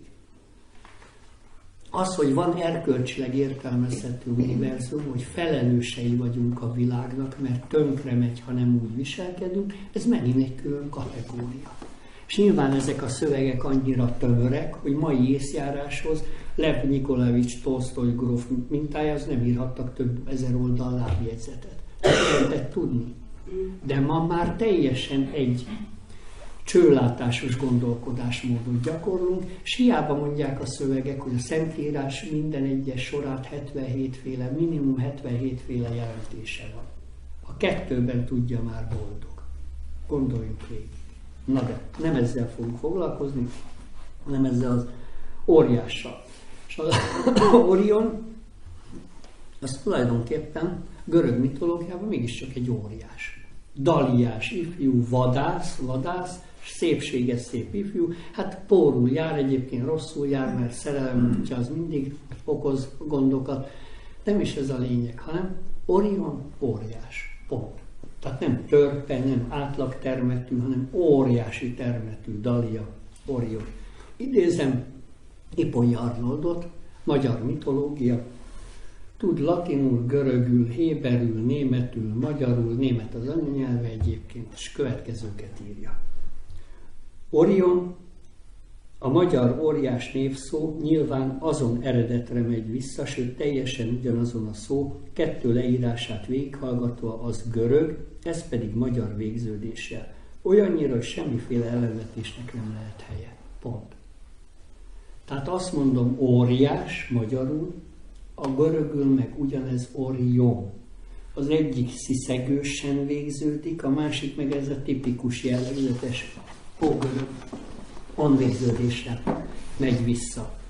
És ráadásul ezt 1854-ben írja Ipponyi Arnold, Otrokocsi Fóris pedig ugyanezt leírja 200 évvel korábban. Tehát annyira bevett dolog, hogy Orion és óriás, nem az a bravúr, hogy én tudjam, hogy a görög mitológiában volt Orion, hanem az, hogy Orion azt jelenti, hogy óriás. És csak a magyar nyelvből lehet megközelíteni. Ehhez képest egy óriási alakzatként jelenik meg a csillagos égbolton, és azon kevés csillagképek közé tartozik, ilyen a göncölszekér, tehát nagyon kevés az a csillagkép, meglepően kevés, ami a megnevezéséhez hasonlít. Melyik állat, a kos mikor hasonlít egy kossal, mint kos csillagkép? A bika mikor hasonlít? Hát ott kotlik a lapockáján, ezt csak én mondom, a fiastyúk. Ott van a hiádok. Semmiféle bikaforma. Rák mikor hasonlított egy rákra? Oroszlánra még azt mondom, hogy tulajdonképpen még az oroszlán körbe tudom, mert ezeket mi jelöljük ki, ezeket a pontokat és vonalak. Nem fog hasonlítani szinte soha semmire. Tulajdonságok vannak. Nekem kell tudni, hogy a kos hogy viselkedik, és tavaszonként hogyan viselkedik a természet. Hát mint a kos megy előre a falnak, kész, vége a télnek, át fogja törni. Akkor titkos ez a hagyomány, vagy mindenki számára elérhető? Mindenki. A szűz mikor hasonlított arra a Virgó nevezetű csillagképre? Hát olyan lenne a szűz komolyan. Nézni az ember, és na de ez a legkevesebb. Skorpiónak még végül is van egy olyan íve, tényleg ott van még egy kicsit, de aztán ott vagyunk a nyilasnál, ott vagyunk a baknál, ott vagyunk a vízöntőnél, ott vagyunk a halaknál, nem fognak hasonlítani. Herkules, mint csillagkép, mikor hasonlított mondjuk Herkulesre? Ophiuchus, mint csillagkép, mikor hasonlított egy kígyótartóra? Hát gondoljuk végig, kimegyek az utcára, és mondom a kedve, nézd kedvesen, olyan, mint a kígyó tartó bűvölő a cirkuszba, akit tegnap lát. Nézd meg, ott van. Hát egyszerűen de tényleg nem gondolkodunk. Tulajdonságok és hatások, világos? Elsősorban ezt jelenti. Viszont, és itt mondom, hát ikrek mikor hasonlított? Két fényes csillag az tényleg olyan, hogy látom, hogy annyira hasonlít a fényerejük egymáshoz, és a távolságuk, hogy tényleg egy ilyen páros kapcsolat úgy. Na, de az csak egy része az ikrek csillagképnek. Na, de nem ez a lényeg. Az Orion tényleg feltestesíthető. Tehát az övcsillaga tényleg egy övvonalat meg fog határozni, a lábcsillaga tényleg egy lábat, a válcsillagai tényleg egy váll, tehát ott tényleg fel tudom testesíteni úgy, hogyha az összes csillagkép mondjuk így működne, akkor nem. Alig van egy-kettő, és az Orionnál viszont nincs mese. Kefeusz, gondoljuk végig, egy házikóra hasonlít lerajzolom, mint ahogy a gyerekek annak idején egy vonalból lerajzoltunk egy házikót, tehát van itt két csillag, és ott egy csillag. Mitől lesz Kefeusz ókori királynak a képmás? Mitől lesz? Vagy az a cikcak vonal ott mellette, a Cassio feja. Hogy lesz a felesége? A feleségem így néz neki, megmondom őszintén, így cikcakba így nekem így cikcakolna.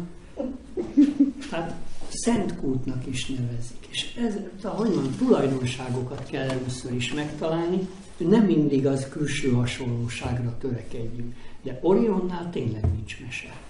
Ott könnyen feltestesíthető, és Egyiptomban csillagászati későbbi korokból is, ott gyakorlatilag rá lehet ismerni tényleg Osiris formára, ember képében megjelenő Isten király formájára.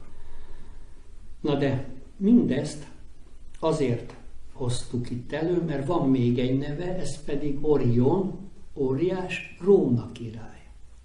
Tehát a magyar népi csillagnevekben Róna király. Hát Petőfi hány vers a Róna, rónaság.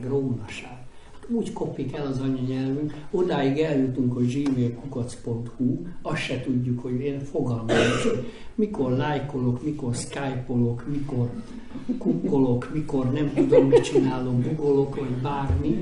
De gondoljuk végig, egy olyan nyelvet, ha kezdünk el használni, meg nincs semmiféle jelentése, nem jelent semmit az égvilágon. Na most ezek még jelentenek, Róna király. És bizony RN, az Orion is benne van. Róna király és óriás. És meglepő módon ennek a csillagképnek van egy csomó ismeretlen eredetűnek tekintett, nem azonosított a csillagos égbolton csillagkép megnevezésünk. És nézzük meg csak az óriás vonatkozásában. Óriás király, tehát ezt így nevezem, népmesénk tele vannak az óriás királlyal, és leggyakrabban a népmesénk, ez az óriás, ez segítője a hősnek. És úgy szólítja meg, hogy adjon Isten jó estét, óriás apám, uram. És mit csinál az óriás? Vállára veszi. Ezt már rég azonosították a keresztény csillagászati hagyományban, ezt a Krisztoforosz jelenség. Ki volt Krisztoforosz, vagyis Krisztus hordozó? Kánaáni óriás. Megint az óriásnál vagyunk. Kánaán óriás. Kán vonalán, Kus vonalán. Óriás. És miről nevezetes? Akkora nagy az ereje, hogy azt mondja, hogy ő csak olyan urat hajlandó szolgálni, hát akit ő tényleg aki tudja, hogy nála nagyobb. És bejárja az egész világot, és rájön, hogy nem talál ilyet. És végül találkozik, mindig jön egy bölcs öregember, legyen remete, fehér őszhajú öregember, és azt mondja, figyelj, itt van egy folyó, nincs túlságosan messze, menj el révésznek. Helyrévész, révészifig, magyar révész, most egy gyors oldalirányú kitekintés. És ingyen kell dolgoznod, mindenkit kérés nélkül, aki téged megkér, vidd át a túlsó partra. Most a túlsó part képletesen valójában az élet túlsó partja. Gondolom tudjuk. Átmentem a túlsó partra, meghalt, kész. És már ott és hát várja, hogy találkozzon valaki, és egyszer csak éjszaka van, mennydörög, villámlik, és bekopogtat valaki az ajtón. Egy kisgyerek. És mondja, Krisztoforosnak, a nagy termetű, tehát óriásnak, vigye át a túlsó partra. Nem kérem most, ne haragudj, hát most egy vihar is van, elindulnak. De tényleg a képi beszéd, vihar van, mennydörög villámlik, éjszaka van, és egy kisgyerek. És vállára veszi, és elindul, és először még nincs semmi probléma, de hogy egyre beljebb megy, egyre inkább úgy érzi, hogy egyre súlyosabb ez a teher, egyre nehezebb ez a gyerek. És akkor a folyó közepére ér, hát ez egy holdpont, már arra gondol, hogy itt fognak pusztulni mind a ketten. És nagy nehezen átviszi, és azt mondja a letesztés, azt mondja, hát figyelj, hogy az egész világot kellett volna vinnem. És erre mit mond? Igen, mert azt vitted, aki a világot teremtette. És nyilván Jézus Krisztus nem teremtő ilyen szempontból, de mégiscsak a kegyes beszéd, és nagyon jó ez a beszéd, és Krisztus hordozó. Óriás. Megint az óriáson, aki király, de mégis szolgálni akar másokat, de akárkit, hova jutottunk el egyenes úton? Megint Jézus Krisztushoz. Mi a búbánat van Szent István királlyal? Nem tudom, hogy érzékeljük-e. Ez nem Attila király nemzetsége eredendően. Hát Attila király nem alapított dinasztiát. Attila tagja. Későbbi időben mondjuk azt, hogy de genere Turul nemzetség, Turul Attilának volt a madara, címere és jelző lénye, de tulajdonképpen kapaszkodjunk meg, ez kinek? Ki volt Attila? A magyarok első királya. Ki Szent István? A magyarok első királya. Ki Nimród? A világ első királya. És kinek honnan szállt alá a koronája? Na most Nimród nélkül nem lehet a Szent Istváni térítést, vagy valamit megérteni, amiről mindenki csak szövegel, sosem tudja, hogy mi történt. Szövegelünk éjjel-nappal. Ebből lehet megérteni. És minden keresztény templom külső falán a Kárpát-medencében óriási méretben kitábrázoltak. Sokszor honfoglaláskori íjjal, csattal örökítették meg. Kitábrázolták Krisztoforoszt. Na de nekünk ő kicsoda? Óriás. Egy itteni király, aki a világ királyát gyerekképében viszi át a túlsó partra. Hát azért gondoljuk végig, ez hol lehet? Ez körülbelül olyan, Gárdonyi Gézának az Isten rabjai, hát én nem vagyok odaérte, megmondom őszintén, mert úgy jó, csak nem abban a kategóriában, amiben a láthatatlan ember vagy az egri csillagok. Ez olyan furcsa. Szóval nem, na maradjunk annyiban jó, de nem annyira. Van egy zseniális jelenet, amikor megy Margitot megkérő Ottokár a kolostorba a cseh király, hogy megnézi, és akkor ott éppen templomi falfestészet folyik, és akkor látnak ott egy női alakot kötényében rózsa. És kérdezi negyedik Bélát, hogy ki ez a nő alak, éppen festeget. Hát azt mondja, hát ez a húgom. Következő jelenet, éppen festenek valakit, egy bárdal a kezében, egy Daliás. Óriási volt termete, óriási kezelába, vállánál fogva mindenek fölé magasodott. Ez Attilai tulajdonságkör, vagy Nimródi? Nimródi. A Szent Lászlóról idéztem. Óriási termete, kezelába óriási. Visszajön ám egyenes ágon ez a hagyomány. Na de nem is ez a lényeg, a bátyám.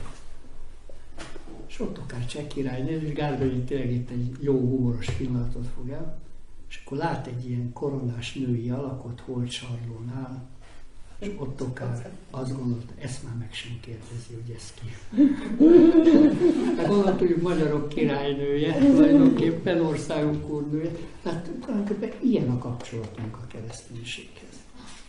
Tehát eredendően nem minket kényszerítettek, hanem mi vállaltuk, hogy megmutatjuk a világnak, hogy mit jelent kereszténynek lenni. És még egy elfajzolt, elbutult világpolitikai helyzetben is gondoljuk végig, ha szerep, akkor is szerep. De mégiscsak jó érzés azt hallani, hogy béke legyen és ne háború. Gondoljunk végig.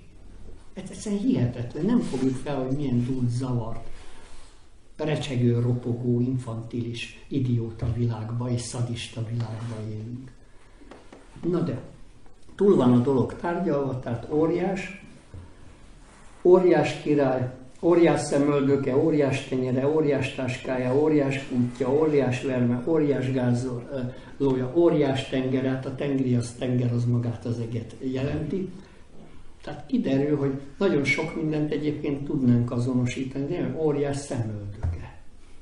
Meg nem mondanám, hogy az óriás Orionon belül ez melyik jelenségre fog vonatkozni, hanem mivel zárjuk. Következő, most már tényleg lezárom. Magyarországon jár Abu Hamid al-Garnati, grandai mórutazó. Tudni kell, hogy elmegy egészen Korensz térségébe, és II. Géza magyar királynak ott magyar királyi megbízatása lovas íjászokat gyűjt, toboroz a magyar királyi seregbe. Gondoljuk végig, erre mondják, hogy hova elér a magyar király keze. Ugyanez az Abu Hamid al-Garnati jár Bizáncba, és a bizánci császár elpanaszolja neki, hogy nem érti, hogy muszlim harcosok az ő seregében miért nem jönnek harcolni, pedig fizet nekik, zsoldot ad nekik. Magyar királyhoz pedig miért ódulnak? Muszlim harcosok. Volt vallási kérdés a középkorban.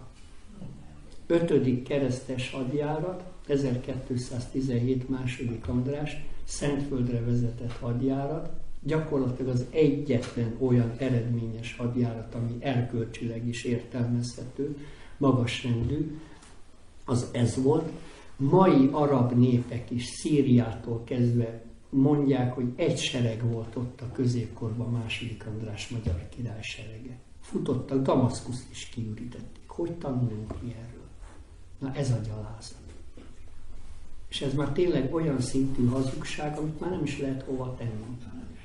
Tehát mindenhol beleremegnek a térségben, II. András keresztes hadjáratába, de jó értelemben is, hogy na hát ha ilyenek lettek volna a keresztények, akkor ez más lett volna a helyzet. Muszlimok is harcolnak a seregébe, még Kun László idejébe és III. András idejébe is magyar muszlim fiatalok magyar ruhába, magyarul beszélnek, Aleppói egyetemre járnak tanulni, csillagászatot és egyéb jellegű dolgokat, hogy itt nincs vallási konfliktus. Képzeljük el, itt vannak a helyi muszlimok, és te figyelj, te hova mész hadjáratra? Hát úgy felgyújtom majd a csirkeolladat, hogy arról fogsz koldulni. Na ez a döbbenetes tétel. És amikor visszafordul gyalogos úton, az ikonomi szultán elé megy, és azt mondja, hogy van lány a családjába, ő elveszi feleségül, és áttér a keresztény hitre. Meg sem merik támadni II. András királyt. Pedig azért nézzük át a mai Törökország területek és Ázsia, ez egy hatalmas. Nincs bevásárló csarnok, meg lovaknak benne ivókút mondjuk minden kilométerkőnél adott esetben, vagy mérföldkőnél. Na most jön ez a Abu Hamid al-Garnati, és mondja neki a bizánci császár, hogy hát hozzám miért nem jönnek. És következő, nagyon egyszerű. Mert te meg akarod őket téríteni. A magyar király pedig szabadságukban meghagyja őket. Na most az egyik helyen végig etnikai vallási konfliktusok, a másik helyen pedig egyszer csak keresztényé válnak azok a böszörmény, hajdú böszörmény. Böszörmény az itteni muzulmánoknak a megnevezése. Miért nem erről veszünk példát?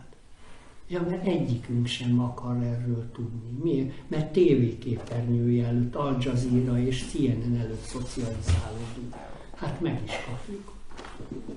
Gyakorlatilag. Na és Magyarországon jár, és hát kicsit tudni kell, hogy arab mitológiát használ és iszlám mitológiát, tehát van egy mitikus uralkodó, Adnak nevezik, magyarul se többet, se kevesebbet, népe Szaúd-Arábia területére, de az nem mindig volt ilyen sivatagos ősi időkben, tehát ez megint különös történeti kérdés. Ád népének számos sírját találtam meg ebben az országban. Melyik országban? Magyarországon. Na most lesz izgalmas a dolog. Már annyiszor mondtam, hogy már izgulok egyébként. Kihúzták nekem egyszer az egyikük egyetlen foggyökerének a felét.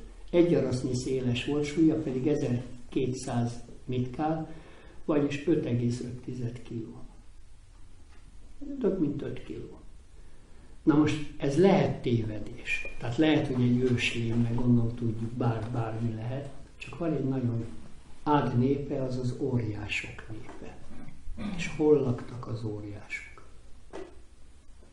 Mi az állandó jelző? Gondoljuk végig. Meg a Toldi Miklós szegényként. Hát ha látnátok, hangját hallanátok, buzogány, minden dolgát szemfényvesztésnek hívnétek.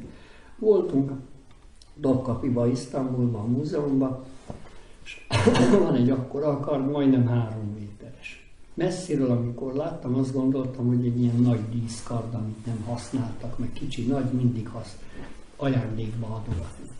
Megyünk közel, hát ezt bizony használták. Kiírás, magyar kardok 14.-15. század. Csak a fogantyú része, a marok része körülbelül ilyen volt. Itt kezdődött a Kinizsipál, azért ne felejtsük el. 2 törököt, amikor kicsit túltengert benne a indulat, és a hullákkal elkezd táncolni a kenyérmezei csata után. És fogában tartja a 2-t. És akkor Szent László. Tehát egy népben, jártunk Mongóliába, ott is voltak ekkorák is, meg voltak akkorák is. Tehát ez a mánia, a magyarok kis termetőek. Egy pálos kolostorban nem léphettem volna ebbe például. Gondolom tudjuk. Legalább 100 évig az indulásnál csak daliás termetű, nagy termetű, hogy miért, ne kérdezze tőlem senki, de megdöbbentő a tétel. De tovább fogok menni, mert ez a vonal, ez még nem maradjunk kihasználatlanul. Elindulunk keletre, kiderül, hogy van egy vallás. Buddhizmusnak hívják. Vannak ekkora buddha szobrok. Vitathatatlan. Na de mi okoz fejtörést? Japánba, Kínába, Indiába, Tibetbe, Belső-Ázsiába, Dél-Kelet-Ázsiába, 10-20-30 Afganisztán területére, amit annak idején megsemmisítettek, emlékezzünk vissza, most helyreállították, 40-50 méteres hatalmas buddha szobrok. Na most Attila, Nagy Nimród unokája. Na de ki volt Attilának a testvére? Buda volt a testvére. Na most semmi mással nem magyaráz, hát ha elnézést, ha Attila Nimród unokája, még ha ez Attila király címe is, és egy küldetés így vállal, mint hogyha tényleg egy szűkebb keretmetszetben az unoka vinné tovább a nagyapának a szellemi irányultságát. Na de Attilának van testvére Buda. És Galeotto leírja Mátyás idején, hogy a magyar királyi főváros Buda egy indiai királyfiról kapta a nevét, aki Jézus születése előtt 6. században élt. Magyarul nem kérdezzük meg, hogy Attila testvére Buda miért a Buda névre hallgat. Világos? Nem azt mondom, hogy buddhista volt, félreértés ne essék. De mi van, ha az? És van egy olyan keresztény irányzat, ez a manikeista kereszténység, nagyon nagy eretnekségnek számít, aminek pontosan az volt a lényege, és ezt az utat járták, hogy gyakorlatilag leírja egy nagyon szép szöveg is, hogy Zaratusztra, Buda, Jézus, mert elmondja, hogy én, Jézus Krisztus apostola, Máni, milyen úton jut el a kereszténységhez. És nem Ótestamentum alapján, hát hogyha Jézus a világ egyetemes megváltó, akkor minden népnek van hagyománya.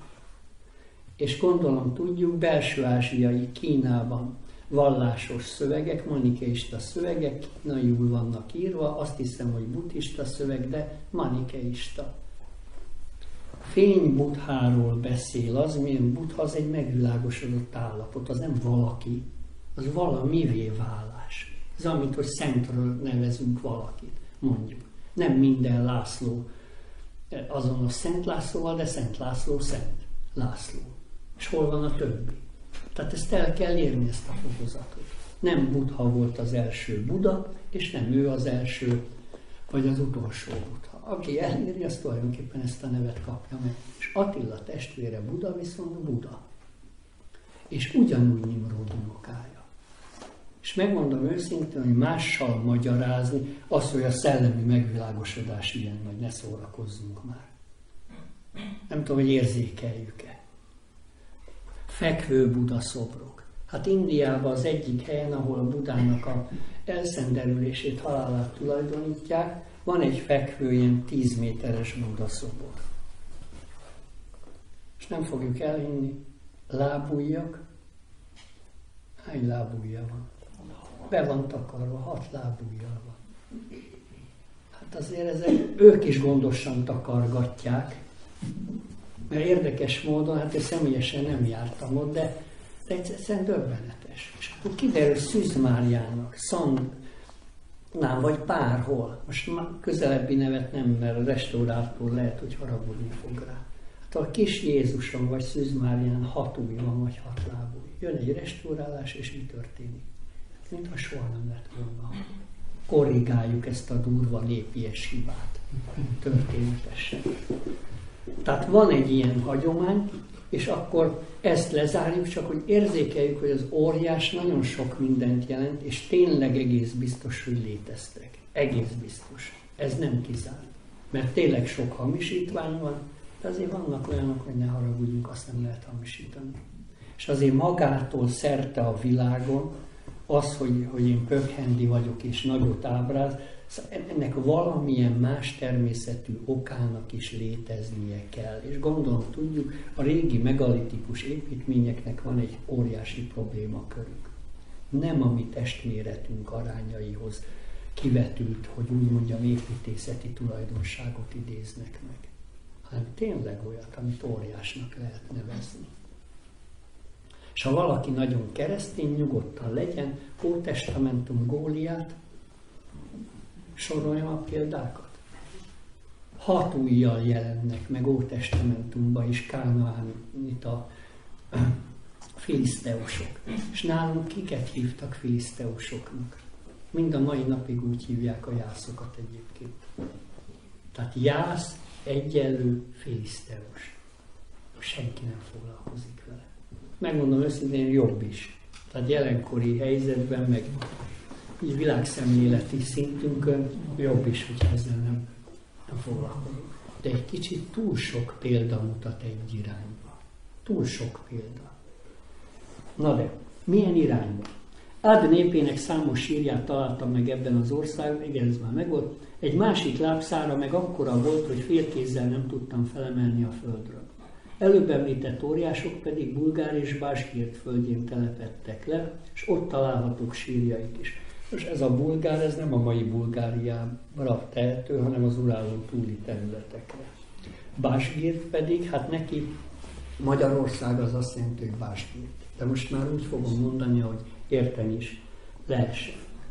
Ólom kupolában, amelyet Lám épített, Lámhegy a Holdvilágároktól nem messze, Ólom kupolában, amelyet Lám épített, és Lám azért ezek azért úgy, ha már nem láma valaki az Andokba, vagy Tibetbe, akkor legalább Lám érezzük meg, hogy valami megmutatkozik, de nehogy ezekre a nyelvi viccekre építsünk dolgokat.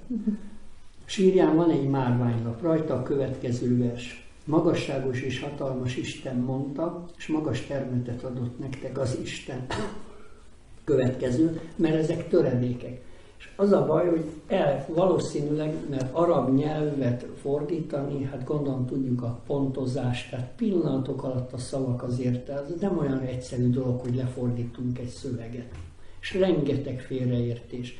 És ezekben a fordításokban pont az a baj, hogy lehet érezni, hogy lehet, hogy nem is ez a jelentése. De valahol a lényeg körül járunk, csak pontosítást én nem eszközölök. De mi az, hogy ólomkupola?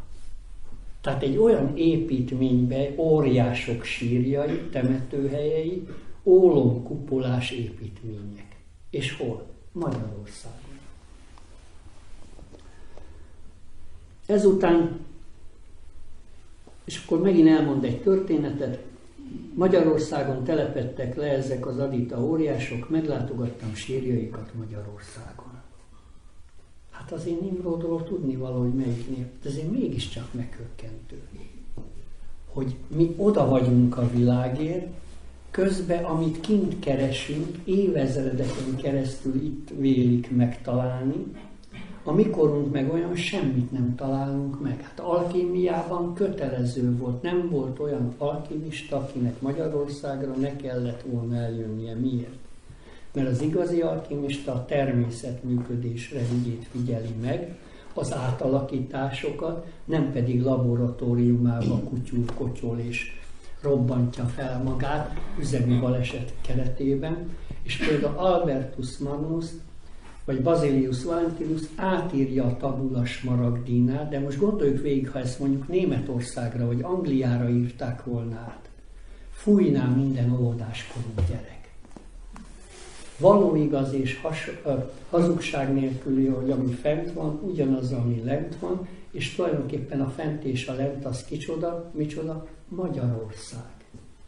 És Magyarországra kell jönni, és Paracelsus is az orvostudomány újkori megalapítója, aki még mágikus, misztikus világképpel rendelkezett, végig leírja, ki Magyarországot nem járja meg, se hiteles orvos, se hiteles alkimista, se hiteles semmi nem lehet, mert Magyarországon a természet, a növények, az ásványok beavatkozás nélkül produkálják azt, amit egy igazi alkimista az életében keres. Ilyen például a növényi arany. Amikor gondolom tudjuk, a Tokai hegyvidéket emlegeti mindenki, hát Paracelsus is elmondja, hogy nem is tudom mekkora nagyságú tokai szőlőnek a szőlő szemébe mekkora aranyat talált, és olyan aranyindás kacsokkal, amik szőlőkről Magyarországra származnak, neki van, és olyan vastagok, mint amilyennel nálunk szőnek fonnak az asszonyok. Na most ezek csak az átvitt példák. Tehát amikor Jézus Krisztus szenvedés történetében megfosztatik ruháitól, egyik stáció a végjátékban, Magyarországot szinte mindenétől megfosztották és kirabolták. Gondoljuk végig. Tehát hogy tudták ezt megcsinálni ilyen szisztematikusan évszázadokon keresztül? Hogy szinte alig maradt valami. Na de, befejezésképpen Ipolyi Arnold gyűjtése. Az óriásokról azt regéli a nép, hogy azok is Isten teremtményei voltak. Mostani nemzedék előtt éltek. Na, tulajdonképpen elkezdhetnénk egy új történetet, nem kezdjük el, mert ez azért nem ilyen egyszerű. De mit jelent? A mai emberek előtt a Földön óriások éltek. Mai magyar néphagyon 19. században a római katolikus pap gyűjtése. Ma, ha tudna valaki öregemberként ilyet, egy biztos, ilyen közegnek nem mondaná el. Hát nem is olyan régen még főpapjaink magyar ősvallás, magyar mitológia nyomában maradandó műveket hoztak létre. Nem tudom, hogy érzékeljük-e, de Szent István írtott mindent. Most gondoljuk végig, római katolikus főpapok, református elöljárók. Hova lett ez? Az utolsó mohikánok egyike Mindszenty volt, aki még a Szent Koronaton vonatkozásában tárlakozódott. És ha meghallgatom Mindszenty József beszédeit, utána lehet járni. A magyarok Istene legyen veletek. Ma ezt hol mondanák Szent Mise után? Magyarok Istene legyen veletek. Mindszenty József 1970-es évek. Amikor elhagyta Magyarországot és járta a világot és magyar közösségeket felkeresett. Tehát nagyon könnyű ráfogni mondjuk valakire, most így bándan idézem, de ez a rögeszményké vált. Ez, hogy Szent István kiírtott. És olyan boldogan tudjuk mondani egymásnak, hogy észre se veszünk, ne haragudjál már. Hát gondold végig, ami velünk történik, és most is, hogy mi történik. Hát ki mond ilyet? Hát nagyon jó, aki tényleg megtette, az röhög a markába. Mert nem kell azt a nemzetpusztító tevékenységet ilyen finom lélektani szinten, nem is tudná folytani. Megcsináljátok ti egymás között. És ha még úgy is lett volna, mi lenne a kötelességünk? Ha úgy is lett volna. Egy szülőnek mi a feladata, a két hülye gyereke összevesz? Kibékítse őket, világos?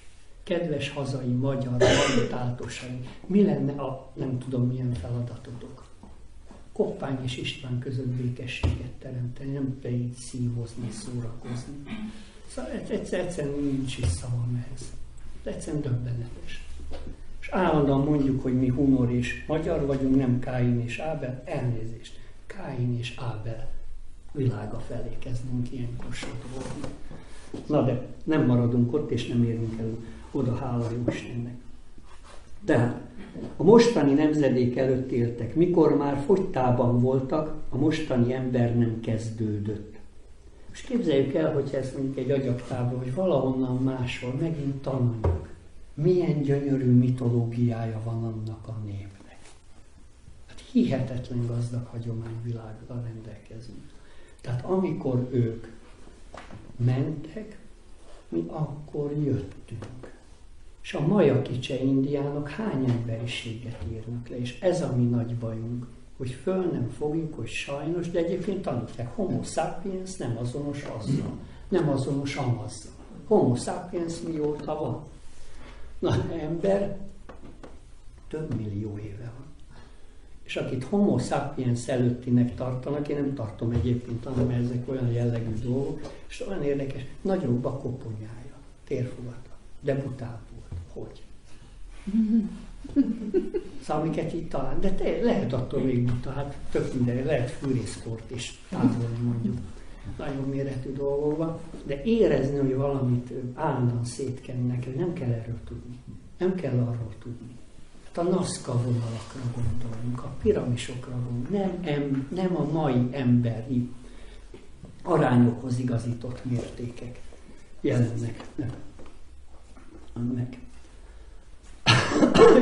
És akkor egynek 14 éves lánykája kiment egyszer, tehát egy óriásnak 14 éves lánykája kiment egyszer a mezőre. Ezt gondolom tudjuk, ez a 14 éves kor azért, főleg akkor milyen kor volt. Hát még az én gyerekkoromban is, ha 20 éves korában nem ment férjhez egy lány, mit mondtak neki? Vénlány. Szent Erzsébet ekkor már áldott állapotban volt 14 éves korában. Hüledezzünk már. Nem hülyékkel van tele a világ. Egy ivarérettség, egy nemi érettség, együtt járt egy testi érettség, egy lelki és szellemi érettséggel. Ma semmivel nem jár együtt. Tehát nem hagyják meg az embernek a természetes érési korszakait, hogy megélje. Ez a nagy különbség.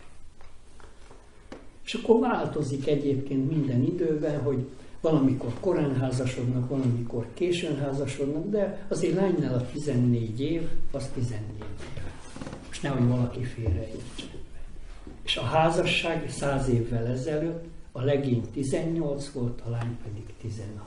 Nézzünk meg házassági képeket, néprajzi albumokban. Az ember megdöbben. Királyfi és királylány, olyan palóc, kalotaszegi, dunántúli fejedelmi öltözetekbe, és nézem az arcukat, hát nem gyerekek, egyszerűen érett emberek. Hát Mátyás mikor lett király? 15 éves korában. Hallottuk, hogy utána tanfolyamra ment volna? Vagy valami? Egyszerűen nem fogunk fel dolgokat. Ma a gyerekek nem találkoznak az élettel, nem tud találni, nem tudja mi az, hogy életfeladat, nem tudja mi az, hogy megpróbáltatás. Hát régen a nemeseknek a gyerekét odatták, ahova odatták, és most nem akarom, bárki félreértse. Nem testi fenyítésről volt szó. Ma mondjuk, hogy a testemet szeretném megismerni. Soha nem fogod megismerni, világos? Ezzel a dajkáló idiotizmussal soha senki semmit nem fog megismerni. És hogyha egy szülő lekevert egy pofont a gyereknek, azt nem szadizmusból tette, hanem azért, mert egy zenmester, ha lekever a tanítványnak egy pofont, és a tanítvány megvilágosodik, akkor miről van szó? Szóval vannak a tanításnak úgymond fokozatai. Ma tényleg idióták pofoznának, tehát félreértés ne essék. De azért nagyon elcsúszott ám itt a világ. És akkor ilyen szimulátorjátékon képes kiírtani a félt földrészt, de ha elvágja az ujját, 3 napig lelkibeteg. Hol élünk? Gondoljuk már ezzel. Iszonyú nagy problémák vannak. Hát egy gyerek nem tudja, mi az, hogy fájdalom. Fájdalom. Tehát a hagyomány szerint ezért ment, mert mindig a növényevő. Ha egy vegetáriánus tudná, hogy egy növény mielőtt levágják és kitépik, milyen retteges félelemreakciókon megy keresztül, lehet, hogy soha büdös életben nem enne. Világos? Tehát mi szegény állat és szegény növény. Hol éltek ti? Mindent a maga idején, maga helyén. Ez nyilván egy alapvető sajátosság is lehetne, de hát tényleg én nem akarom most már túl szaporítani a szót, mert ilyen szentbeszédekre nincsen szükség, csak jelezni szeretném, hogy ez egy 14 éves óriáslánka, és a kötényébe fog tenni valamit. Azt tudjuk, hogy az hol van. Na, tehát képi beszéd. Egynek 14 éves lánykája kiment egyszer a mezőre, és látván, hogy éppen az ő földjükön 2 ember 4 ökrön szántott. Felszedte őket mindenestől kötényébe, hazahozta apjának megmutatni. Nini, atyám, milyen bogarakat találtam. Hol vetted őket? Na, és ne felejtsük, bogár, rovar. Óriások nem tudtak elrovarosodni. A homo sapiens el tud rovarosodni. Rovartársadalmakat építünk. Iszonyatos. És a túlszav nem is kell ezt tenni. És bogár. Aranyos tud lenni, hát ő kétségtelen, csak hát szigorú képi beszéd, hogy vigyázni kell ezekkel a dolgokkal. Hol vetted őket, kérdezi az apja. Ott a szántóföldön turkáltak a mezőn. Na de most jön a lényeg. Ne bántsd őket. Utánunk ilyen emberek lesznek. És ha én megnézem, hogy ki volt ez a Nimród. Tehát ezért van az, hogy már az ókorban gyakorlatilag egy olyan őstörténeti múltat idéz, hogy a jelenleg legismertebb régebbi népek mitológiájában Nimród hozzájuk képest valamikor nagyon-nagyon régen élt. Hihetetlenül régen. De ez a régiség, ez tényleg egy örökséget jelent, és azért itt a Kárpát-medencében tetten érni azt, hogy szinte egyenes ágon tudjuk nyomon követni, mert a következő rész az lenne, amit a Tarihi Ungörüsz is elmond, hogy Nimród 2 daliás fia kimegy vadászni, és követik azt a bizonyos csodaszarvast. Na most a szarvas egyedül magyarul, és ez nem szarvas hiva, a szerves életnek. Tehát szerves típusú életet követnek, és a Tarihi Ungörüsz, hát Nantpierre Attilának a édesapja révén is nagyon méltó módon foglalkozik vele azóta is, a Tarihi Ungörüsznek külön története van, de ott van egy nagyon érdekes rész, hogy Nimród először a fiaival, Hunorral és Magyarral, ő megy ki vadászni. Tehát ő mutatja meg, hogy kell vadászni. Gondoljuk végig, hogy ez mit jelenti. Ez egyetlen ismert krónika változata. A Tarihi Ungörüsz értékét pont a Nimród története határozza meg, mert sokkal bővebb, és sokkal, hogy úgy mondjam, lehet érezni, hogy tényleg komoly forrása. Mindegyik az számolhatunk.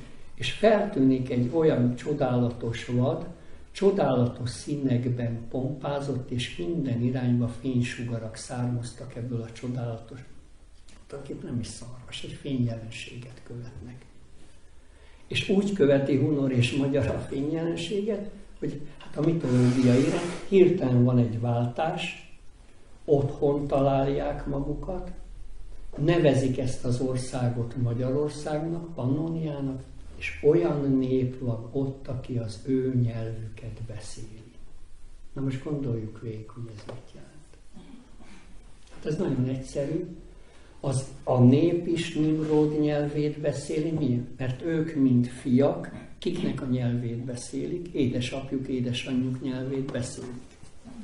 És akikre rábukkannak, és a fénylény vezeti őket oda, csodálatos színekbe, változatos színekbe pompázik, itt egy színes, változatos élet, az ő nyelvüket beszéli. Tehát Kárpát-medencében, Nimród népe, a magyar nép addig marad meg, ameddig saját nyelvét beszélni tudja. Minél kevesebb kokkokukac@gmail.com nélkül. Hát köszönöm szépen, elnézést, hogy ilyen jól sikerült hosszúra nyújtani.